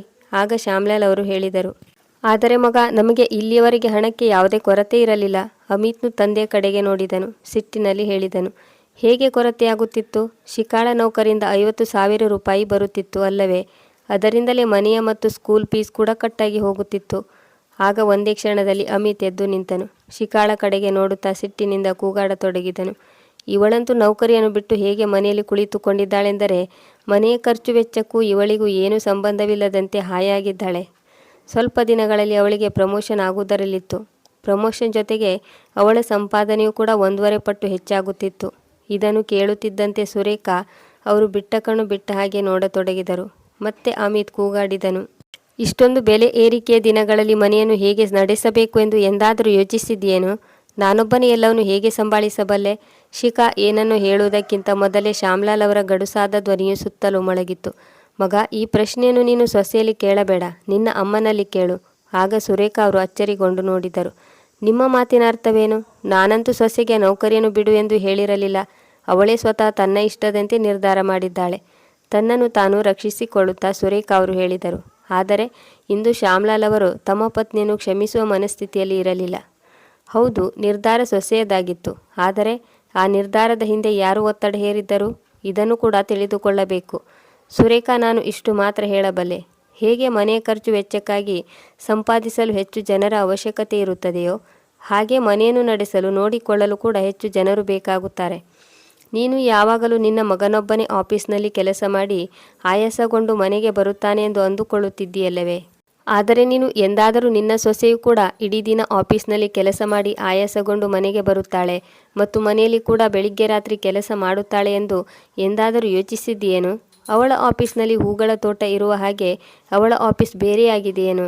ಅಲ್ಲಿ ಅವಳು ಜೋಕಾಲಿಯಲ್ಲಿ ಕುಳಿತು ತಂಪಾದ ಗಾಳಿಯನ್ನು ಸೇವಿಸುತ್ತಾ ಇರುತ್ತಾಳೆ ಎಂದು ನೀನು ಅಂದುಕೊಂಡಿದ್ದೀಯೇನು? ಇಲ್ಲ ಸುರೇಖಾ, ಅವಳು ಕೂಡ ಅಮಿತ್ ಹೇಗೆ ಕಷ್ಟಪಟ್ಟು ದುಡಿಯುತ್ತಾನೋ ಅದೇ ರೀತಿ ಕಷ್ಟಪಟ್ಟು ಕೆಲಸ ಮಾಡುತ್ತಾಳೆ. ಕಂಪ್ಯೂಟರ್ ಸ್ಕ್ರೀನ್ ಮೇಲೆ ಅವಳು ಕೂಡ ಗಂಟೆಗಟ್ಟಲೆ ಕುಳಿತಿರಬೇಕಾಗುತ್ತದೆ. ಹಲವಾರು ಮೀಟಿಂಗ್ಗಳಲ್ಲಿ ಅವಳಿಗೂ ಕೂಡ ಉಸಿರುಗಟ್ಟಿದಂತಾಗುತ್ತದೆ. ಡೆಡ್ ಲೈನ್ನ ಭಾರವು ಅವಳ ಹೆಗಲ ಮೇಲೂ ಕೂಡ ಇರುತ್ತದೆ. ಆದರೆ ಸೊಸೆಯೂ ಕೂಡ ಆಯಾಸಗೊಂಡು ಮನೆಗೆ ಬರುತ್ತಾಳೆ ಎಂದು ನೀನು ಎಂದಿಗೂ ಕೂಡ ಯೋಚಿಸಲಿಲ್ಲ. ಅವಳಿಗೂ ಎಲ್ಲರಂತೆ ಮೂಳೆ ಮಾಂಸಗಳಿವೆ. ಬೆಳಿಗ್ಗೆಯಿಂದ ರಾತ್ರಿಯವರೆಗೂ ಆಯಾಸವಾಗದೆ ಇರಲು ಅವಳು ಯಾವುದೇ ಮಷೀನ್ ಅಲ್ಲ. ಆಫೀಸ್ನಿಂದ ಮರಳಿ ಮನೆಗೆ ಬಂದು 2 ಕ್ಷಣ ವಿಶ್ರಾಂತಿ ತೆಗೆದುಕೊಳ್ಳಬೇಕೆಂದು ಒಮ್ಮೊಮ್ಮೆ ಅವಳಿಗೂ ಅನಿಸುತ್ತಿರಬಹುದು. ಈಗ ಮನೆಯಲ್ಲಿ ನೀರವ ಮೌನ ಆವರಿಸಿತ್ತು. ಶ್ಯಾಮ್ಲಾಲ್ ಅವರ ಬಾಯಿಂದ ಹೊರಟ ಶಬ್ದಗಳು ಇಡೀ ಕೋಣೆಯೊಳಗೆ ಆವರಿಸಿತ್ತು. ಎಲ್ಲರ ಮೇಲೆ ಅದು ಸರಿಯಾದ ಪರಿಣಾಮವನ್ನು ಬೀರಿತು. ಶ್ಯಾಮ್ಲಾಲ್ ಅವರ ಶಬ್ದಗಳು ಸುರೇಖಾ ಅವರ ಮನಸ್ಸಿಗೆ ಬಾಣದಂತೆ ನಾಟಿದವು. ಈಗಲೂ ಅವಳ ದೃಷ್ಟಿ ನೆಲದ ಮೇಲಿತ್ತು. ಪಶ್ಚಾತ್ತಾಪದ ಭಾರವು ಅವರ ತಲೆಯನ್ನು ತಗ್ಗಿಸುವಂತೆ ಮಾಡಿತ್ತು. ಈಗ ಮನದಲ್ಲೇ ಸುರೇಖಾ ಅವರು ತನ್ನನ್ನು ತಾನೇ ಬೈದುಕೊಂಡರು. ನಾನು ನನ್ನ ಸೊಸೆಯ ವಿಚಾರವಾಗಿ ಇಷ್ಟೊಂದು ಕ್ರೂರವಾಗಿ ಏಕೆ ನಡೆದುಕೊಂಡೆ? ಸುಲೋಚನಾಳ ಮಾತಿಗೆ ಕಟ್ಟು ಬಿದ್ದು ಶಿಖಾಳಿಗೆ ಇಷ್ಟೊಂದು ಅನ್ಯಾಯ ನಾನು ಹೇಗೆ ಮಾಡಿದೆ? ಈಗ ಅವರ ಕಣ್ಣುಗಳಿಂದ ಪಶ್ಚಾತ್ತಾಪದ ಕಣ್ಣೀರು ಸುರಿಯತೊಡಗಿತ್ತು. ಆಗ ಮೌನವನ್ನು ಮುರಿಯುತ್ತಾ ಅಮಿತ್ ಹೇಳಿದನು. ಅವನ ಧ್ವನಿಯಲ್ಲಿ ಆತ್ಮವಿಮರ್ಶೆ ಹಾಗೂ ಅಪರಾಧ ಭಾವ ಸ್ಪಷ್ಟವಾಗಿ ಗೋಚರಿಸಿತು. ಹೇಗಿದ್ದರೂ ಶಿಖಾ, ಇದರಲ್ಲಿ ನನ್ನ ತಪ್ಪು ಕೂಡ ಇದೆ. ಒಂದು ವೇಳೆ ನನ್ನ ಪತ್ನಿ ನನ್ನೊಂದಿಗೆ ಹೆಗಲಿಗೆ ಹೆಗಲು ಕೊಟ್ಟು ಮನೆಯ ಸುಖ ಸಂತೋಷಕ್ಕಾಗಿ ಹಣವನ್ನು ಸಂಪಾದಿಸುವುದಕ್ಕಾಗಿ ನೌಕರಿಯನ್ನು ಮಾಡುತ್ತಿದ್ದಾಳೆ ಎಂದರೆ ನಾನು ಕೂಡ ಮನೆಯ ಕೆಲಸದಲ್ಲಿ ಅವಳ ಹೆಗಲಿಗೆ ಹೆಗಲು ಕೊಟ್ಟು ಜೊತೆಯಾಗಿ ಇರಬೇಕಾಗಿತ್ತು. ಅವಳ ಭಾರವನ್ನು ಕಡಿಮೆ ಮಾಡಬಹುದಾಗಿತ್ತು. ಇದೆಲ್ಲದಕ್ಕೂ ಎಲ್ಲೋ ಒಂದು ಮೂಲೆಯಲ್ಲಿ ನಾನು ಕೂಡ ಜವಾಬ್ದಾರನಾಗಿದ್ದೇನೆ. ಅಮಿತ್ ತನ್ನ ತಪ್ಪನ್ನು ಸ್ವೀಕರಿಸಿ ಆಡಿದ ಮಾತುಗಳನ್ನು ಕೇಳಿ ಶಿಖಾಳ ಕಣ್ಣುಗಳು ತುಂಬಿ ಬಂದವು.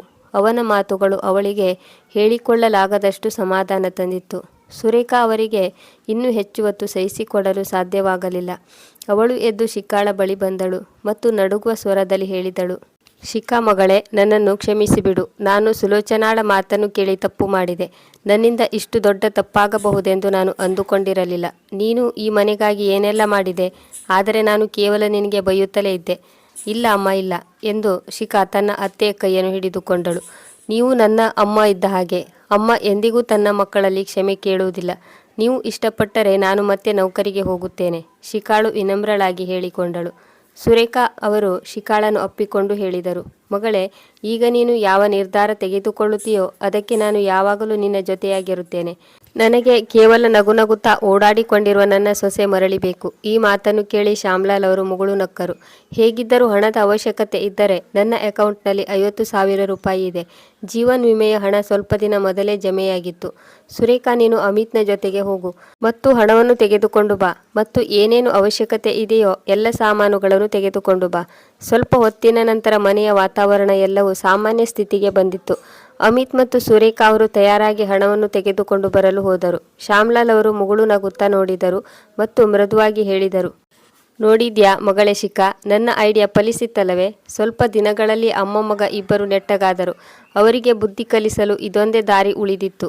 ಶಿಖಾ ನಕ್ಕಳು ಮತ್ತು ಮಾವನ ಕಾಲಿಗೆ ಬಿದ್ದು ಹೇಳಿದಳು, ಅಪ್ಪಾಜಿ, ನಿಮಗೆ ತುಂಬ ಧನ್ಯವಾದಗಳು. ನೀವು ನನಗೆ ತುಂಬ ಧೈರ್ಯ ತುಂಬಿದ್ದೀರಿ. ನಂತರ ಸಣ್ಣದಾಗಿ ಮುಗುಳು ನಗುತ್ತಾ ತನ್ನ ರಹಸ್ಯವನ್ನು ಹೇಳಿದಳು, ಅಪ್ಪಾಜಿ, ನಾನು ಹೇಗಿದ್ದರೂ ನನ್ನ ಆಫೀಸ್ನಿಂದ 20 ದಿನಗಳ ರಜೆಯನ್ನು ತೆಗೆದುಕೊಂಡಿದ್ದೆ. ಆ ರಜೆಯನ್ನು ಎಲ್ಲ ಕಂಪನಿಗಳು ತಮ್ಮ ನೌಕರರಿಗೆ ವರ್ಷದ ರಜೆ ಎಂದು ನೀಡುತ್ತವೆ. ಈಗ ಶ್ಯಾಮ್ಲಾಲ್ ಅವರು ಅವಕ್ಕಾದರು. ಅವರ ಮುಖದ ಮೇಲೆ ಖುಷಿಯ ಭಾವ ಮೂಡಿತು. ಇದರ ಅರ್ಥ ನೀನು ನೌಕರಿಯನ್ನು ಬಿಟ್ಟಿಲ್ಲವೇ?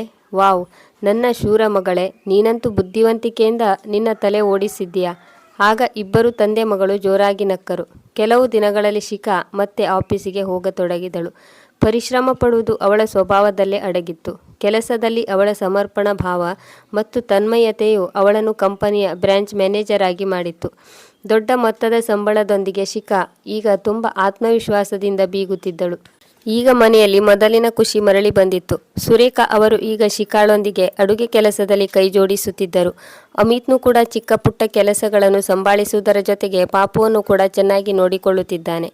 ಸುರೇಖಾ ಅವರು ಸುಲೋಚನಾಳ ಮಾತುಗಳನ್ನು ಸಂಪೂರ್ಣವಾಗಿ ತನ್ನ ತಲೆಯಿಂದ ತೆಗೆದುಹಾಕಿದ್ದರು. ಇಂದಿಗೆ ಈ ಘಟನೆ ನಡೆದು 6 ತಿಂಗಳು ಕಳೆದಿತ್ತು. ಇಂದು ಮತ್ತೆ ಅವಳ ದೊಡ್ಡ ಅತ್ತೆ ಬರುತ್ತಿದ್ದಾಳೆ ಎಂದು ಶಿಖಾಳಿಗೆ ಗೊತ್ತಾಯಿತು. ಮತ್ತೆ ಅವಳ ಮುಖದಲ್ಲಿ ಬದಲಾವಣೆಯಾಯಿತು. ಅವಳ ಎದೆ ಬಡಿದುಕೊಳ್ಳತೊಡಗಿತ್ತು. ಎಷ್ಟೆಲ್ಲ ಕಷ್ಟಪಟ್ಟು ಇಂದು ನಮ್ಮ ಮನೆ ಸಂತೋಷದಿಂದ ನೆಮ್ಮದಿಯಿಂದ ತುಂಬಿ ತುಳುಕುತ್ತಿದೆ. ಇಂದು ಮತ್ತೆ ಸುಲೋಚನಾ ಆಂಟಿ ಬಂದು ಏನು ಮಾಡುತ್ತಾರೋ? ಅವರ ವಿಷಪೂರಿತ ಮಾತುಗಳು ಮೊದಲೇ ಈ ಮನೆಯ ನೆಮ್ಮದಿಯನ್ನು ಹಾಳು ಮಾಡಿದ್ದವು. ಶಿಖಾ ಆಫೀಸ್ನಿಂದ ಬೇಗ ಬಂದಳು. ಮನೆಯ ಬೆಲ್ ಶಬ್ದವಾಗುತ್ತಿದ್ದಂತೆ ಬಾಗಿಲನ್ನು ತೆರೆದಾಗ ಶಿಖಾಳು ಆಶ್ಚರ್ಯಚಕಿತಳಾದಳು. ಸುಲೋಚನಾ ಆಂಟಿ ಮನೆಯ ಒಳಗಡೆ ಬರುತ್ತಿದ್ದಂತೆ ಅವಳು ಬೇರೆ ಯಾರೋ ಎನ್ನುವಂತೆ ಅವಳಲ್ಲಿ ತುಂಬ ಬದಲಾವಣೆಗಳಾಗಿದ್ದವು. ತುಂಬ ಸುಸ್ತಾಗಿ ಸುಮ್ಮನೆ ಇರುವ ಮತ್ತು ನೊಂದುಕೊಂಡಿರುವವಳ ಹಾಗೆ ಕಂಡಳು. ಅವಳ ಮುಖದಲ್ಲಿ ಮೊದಲಿದ್ದ ರೀತಿಯ ಗತ್ತು ಇರಲಿಲ್ಲ ಅಥವಾ ಅವರ ನಡವಳಿಕೆಗಳಲ್ಲಿ ಹಿಂದಿನ ರೀತಿಯ ಅಜಾಗರೂಕತೆ ಇರಲಿಲ್ಲ. ಸುಸ್ತಾಗಿ ಒಬ್ಬಳು ಸೋತ ಮಹಿಳೆಯಂತೆ ಕಂಡಳು. ಜೀವನದಲ್ಲಿನ ಏರಿಳಿತಗಳಿಂದ ಸೋತವಳಂತೆ ಕಂಡಳು. ಅವಳು ಸುಮ್ಮನೆ ಸೋಫಾದ ಮೇಲೆ ಬಂದು ಕುಳಿತುಕೊಂಡಳು. ಮನೆಯಲ್ಲಿ ನೀರವ ಮೌನ ಆವರಿಸಿತ್ತು. ಆಗ ಸುರೇಖಾ ಕೇಳಿದಳು, ಹೇಗಿದೆಯಾ ಸುಲೋಚನಾ? ಒಮ್ಮೆಲೆ ಸುಲೋಚನಾಳ ಕಣ್ಣುಗಳು ತುಂಬಿ ಬಂದವು. ನಾನು ಹೇಗೆ ಇರಬಲ್ಲೆ ಸುರೇಖಾ? ಅವಳ ಧ್ವನಿ ನಡುಗುತ್ತಿತ್ತು. ಹಾಗೆ ಅವಳ ಮನಸ್ಸು ಒಡೆದು ಹೋಗಿರುವಂತೆ ತೋರಿತು. ಅವಳ ದುಃಖ ಒಮ್ಮೆಲೆ ಉಮ್ಮಳಿಸಿ ಬಂದಿತ್ತು. ಆಕಸ್ಮಿಕವಾಗಿ ಅವಳು ಬಿಕ್ಕಿ ಬಿಕ್ಕಿ ಅಳತೊಡಗಿದಳು. ಹಾಲ್ನಲ್ಲಿ ಎಲ್ಲರೂ ಚಿಂತೆಗೀಡಾಗಿ ನಿಂತಿದ್ದರು. ಶಿಖಾ, ಅಮಿತ್ ಮತ್ತು ಶ್ಯಾಮ್ಲಾಲ್ ಇವರ್ಯಾರಿಗೂ ಏನು ನಡೆದಿದೆ ಎಂದು ಅರ್ಥವಾಗಲಿಲ್ಲ. ಮನೆಯಲ್ಲಿ ಎಲ್ಲವೂ ಸರಿಯಾಗಿದೆ ತಾನೇ? ಸುರೇಖಾ ಚಿಂತಿತಳಾಗಿ ಕೇಳಿದಳು. ಆಗ ಸುಲೋಚನಾ ಬಿಕ್ಕಳಿಸುತ್ತಾ ಹೇಳಿದಳು, ಯಾವ ಮನೆ ಸುರೇಖಾ? ಆ ಮನೆಯಂತೂ ಈಗ ನನ್ನ ಮನೆಯಾಗಿ ಉಳಿದಿಲ್ಲ. ನನ್ನ ಮನೆಯಂತೂ ಹಾಳಾಗಿ ಹೋಯಿತು. ಅವಳು ಮತ್ತೆ ಅಳತೊಡಗಿದಳು. ಶಿಖಾಳು ತಕ್ಷಣ ಅವಳಿಗೆ ಕುಡಿಯಲು ನೀರನ್ನು ನೀಡಿದಳು ಮತ್ತು ಚಹಾ ಮಾಡಿಕೊಂಡು ಬಂದಳು. ಸ್ವಲ್ಪ ಹೊತ್ತಿನ ನಂತರ ಸುಲೋಚನಾ ಅವರ ಮನಸ್ಸು ಹಗುರವಾಗುತ್ತಿದ್ದಂತೆ ಅವರು ಎಲ್ಲ ಕಥೆಯನ್ನು ಹೇಳಿದರು. ಕಳೆದ ಕೆಲವು ತಿಂಗಳಿನಿಂದ ನನ್ನ ಇಬ್ಬರು ಮಕ್ಕಳು ಮತ್ತು ಸೊಸೆಯಂದಿರ ನಡುವೆ ಜಗಳ ನಡೆಯುತ್ತಿತ್ತು. ಇಬ್ಬರಿಗೂ ತಮ್ಮ ತಮ್ಮ ಪ್ರಾಪರ್ಟಿಯ ಪಾಲು ಬೇಕಾಗಿತ್ತು. ನಾನಂತೂ ತುಂಬ ಚಿಂತೆಗೊಳಗಾದೆ. ಇಬ್ಬರು ಸಹೋದರರು ಯಾವಾಗಲೂ ರಾಮ ಲಕ್ಷ್ಮಣರಂತೆ ಒಬ್ಬರಿಗೊಬ್ಬರು ಪ್ರಾಣ ನೀಡಲು ಕೂಡ ತಯಾರಾಗಿದ್ದರು. ಅಂಥವರು ತಮ್ಮ ತಮ್ಮ ಹೆಂಡತಿ ಮಾತುಗಳನ್ನು ಕೇಳಿ ಈಗ ಒಬ್ಬರಿಗೊಬ್ಬರು ಶತ್ರುಗಳಾಗಿ ಮಾರ್ಪಾಡಾಗಿದ್ದಾರೆ. ನಾನು ಅವರಿಗೆ ತುಂಬ ಬುದ್ಧಿ ಹೇಳಿದೆ, ಆದರೂ ಅವರು ಕೇಳಲಿಲ್ಲ. ಪ್ರಾಪರ್ಟಿಯನ್ನು 2 ಭಾಗವನ್ನಾಗಿ ಮಾಡಿ ನನ್ನ ಬಗ್ಗೆ ಯೋಚಿಸದೆ ಮನೆಯನ್ನು ಬಿಟ್ಟು ಹೊರಟು ಹೋದರು. ಇಬ್ಬರಿಗೂ ಕೇವಲ ಅಮ್ಮನ ಸಂಪತ್ತು ಬೇಕಾಗಿತ್ತು. ಆದರೆ ಅಮ್ಮ ಬೇಡವಾದಳು. ನನ್ನ ಮನಸ್ಸು ಒಡೆದು ಹೋಯಿತು ಸುರೇಖಾ. ಆಗ ನಾನು ಯೋಚಿಸಿದೆ, ತೀರ್ಥಯಾತ್ರೆಗೆ ಹೋದರೆ ಮನಸ್ಸಿಗೆ ಶಾಂತಿ ದೊರೆಯಬಹುದು ಎಂದುಕೊಂಡೆ. ಆದರೆ ಎಲ್ಲಿಗೆ ಹೋದರೂ ಕೂಡ ಮನಸ್ಸಿಗೆ ಶಾಂತಿ ನೆಮ್ಮದಿ ದೊರೆಯಲಿಲ್ಲ. ತೀರ್ಥಯಾತ್ರೆಯಿಂದ ಮನೆಗೆ ಮರಳಿದಾಗ ಆ ಇಬ್ಬರು ಮಾನ ಮರ್ಯಾದೆ ಇಲ್ಲದವರು ನನ್ನ ಮನೆಯನ್ನು ಕೂಡ ಮಾರಾಟ ಮಾಡಿದ್ದರು. ನನ್ನ ಮನೆ, ನನ್ನ ಕನಸುಗಳು, ಅಲ್ಲಿ ನಿನ್ನ ಭಾವನವರೊಂದಿಗೆ ಸಂಸಾರ ನಡೆಸಿದ ಸುಂದರ ನೆನಪುಗಳು ನನ್ನೊಂದಿಗೆ ಇದ್ದವು. ಅದೆಲ್ಲವೂ ಹೊರಟು ಹೋಯಿತು. ಹೀಗೆ ಹೇಳುತ್ತಾ ಅವಳು ತನ್ನ ತಂಗಿಯನ್ನು ಅಪ್ಪಿಕೊಂಡು ಅಳತೊಡಗಿದಳು. ನಾನು ಈಗ ಯಾರಿಗೂ ಬೇಡವಾದೆ ಸುರೇಖಾ, ನಾನು ಯಾರಿಗೂ ಬೇಡವಾದೆ. ಈಗ ಸುರೇಖಾ ಅವರ ಕಣ್ಣುಗಳು ಕೂಡ ತುಂಬಿ ಬಂದವು. ತನ್ನ ಅಕ್ಕನ ಈ ಸ್ಥಿತಿಯನ್ನು ನೋಡಿ ಅವರು ಮಮ್ಮಲ ಮರುಗಿದರು ಮತ್ತು ಹೇಳಿದರು, ಏಕೆ ಸುಲೋಚನಾ, ನಾನಿಲ್ಲವೇ ನಿನ್ನ ತಂಗಿ? ನೀನು ನನ್ನ ಜೊತೆ ಇಲ್ಲೇ ಇರು, ಈ ಮನೆ ನಿನ್ನ ಮನೆ ಕೂಡ ಆಗಿದೆ ಎಂದು ಅವರು ತನ್ನ ಅಕ್ಕನ ಕಣ್ಣೀರನ್ನು ಒರೆಸುತ್ತಾ ಹೇಳಿದರು. ಆದರೆ ಸುಲೋಚನಾ ತಲೆ ಅಲ್ಲಾಡಿಸುತ್ತಾ ಹೇಳಿದರು, ಇಲ್ಲ ಸುರೇಖಾ, ನಾನು ಯಾರ ಮೇಲೆಯೂ ಭಾರವಾಗಿರಲು ಇಷ್ಟಪಡುವುದಿಲ್ಲ. ಈಗ ನಾನು ವೃದ್ಧಾಶ್ರಮಕ್ಕೆ ಹೋಗಬೇಕೆಂಬ ನಿರ್ಧಾರಕ್ಕೆ ಬಂದಿದ್ದೇನೆ ಅಷ್ಟೇ. ಇವತ್ತು ಮನಸ್ಸು ತುಂಬ ಭಾರವಾಗಿತ್ತು. ತಂಗಿಯನ್ನು ನೋಡಿಕೊಂಡು ಹೋಗೋಣ ಮತ್ತು ಮನಸ್ಸು ಹಗುರವಾಗಿ ನೆಮ್ಮದಿ ದೊರೆಯುವುದು ಎಂದು ಬಂದೆ. ಶಿಖಾ ಮತ್ತು ಶ್ಯಾಮ್ಲಾಲ್ ಅವರು ಎಲ್ಲವನ್ನು ಸುಮ್ಮನೆ ಕೇಳಿಸಿಕೊಳ್ಳುತ್ತಿದ್ದರು. ಎಲ್ಲರೂ ಸುಲೋಚನರನ್ನು ತಡೆಯಲು ಪ್ರಯತ್ನಿಸುತ್ತಿದ್ದರು, ಆದರೆ ಅವರು ಒಪ್ಪಿಕೊಳ್ಳಲಿಲ್ಲ. ಸ್ವಲ್ಪ ಹೊತ್ತಿನ ನಂತರ ಭಾರವಾದ ಮನಸ್ಸಿನಿಂದ ಸುಲೋಚನಾ ಮನೆಯಿಂದ ಹೊರಟಳು. ಅವರ ಸ್ಥಿತಿಯನ್ನು ನೋಡಿ ಶ್ಯಾಮ್ಲಾಲ್ ಅವರ ಮನಸ್ಸಿನಲ್ಲಿ ಒಂದು ವಿಚಾರ ಮೂಡಿತು. ಬಹುಶಃ ಇದು ಈಶ್ವರನ ಲೀಲೆ ಆಗಿರಬಹುದು.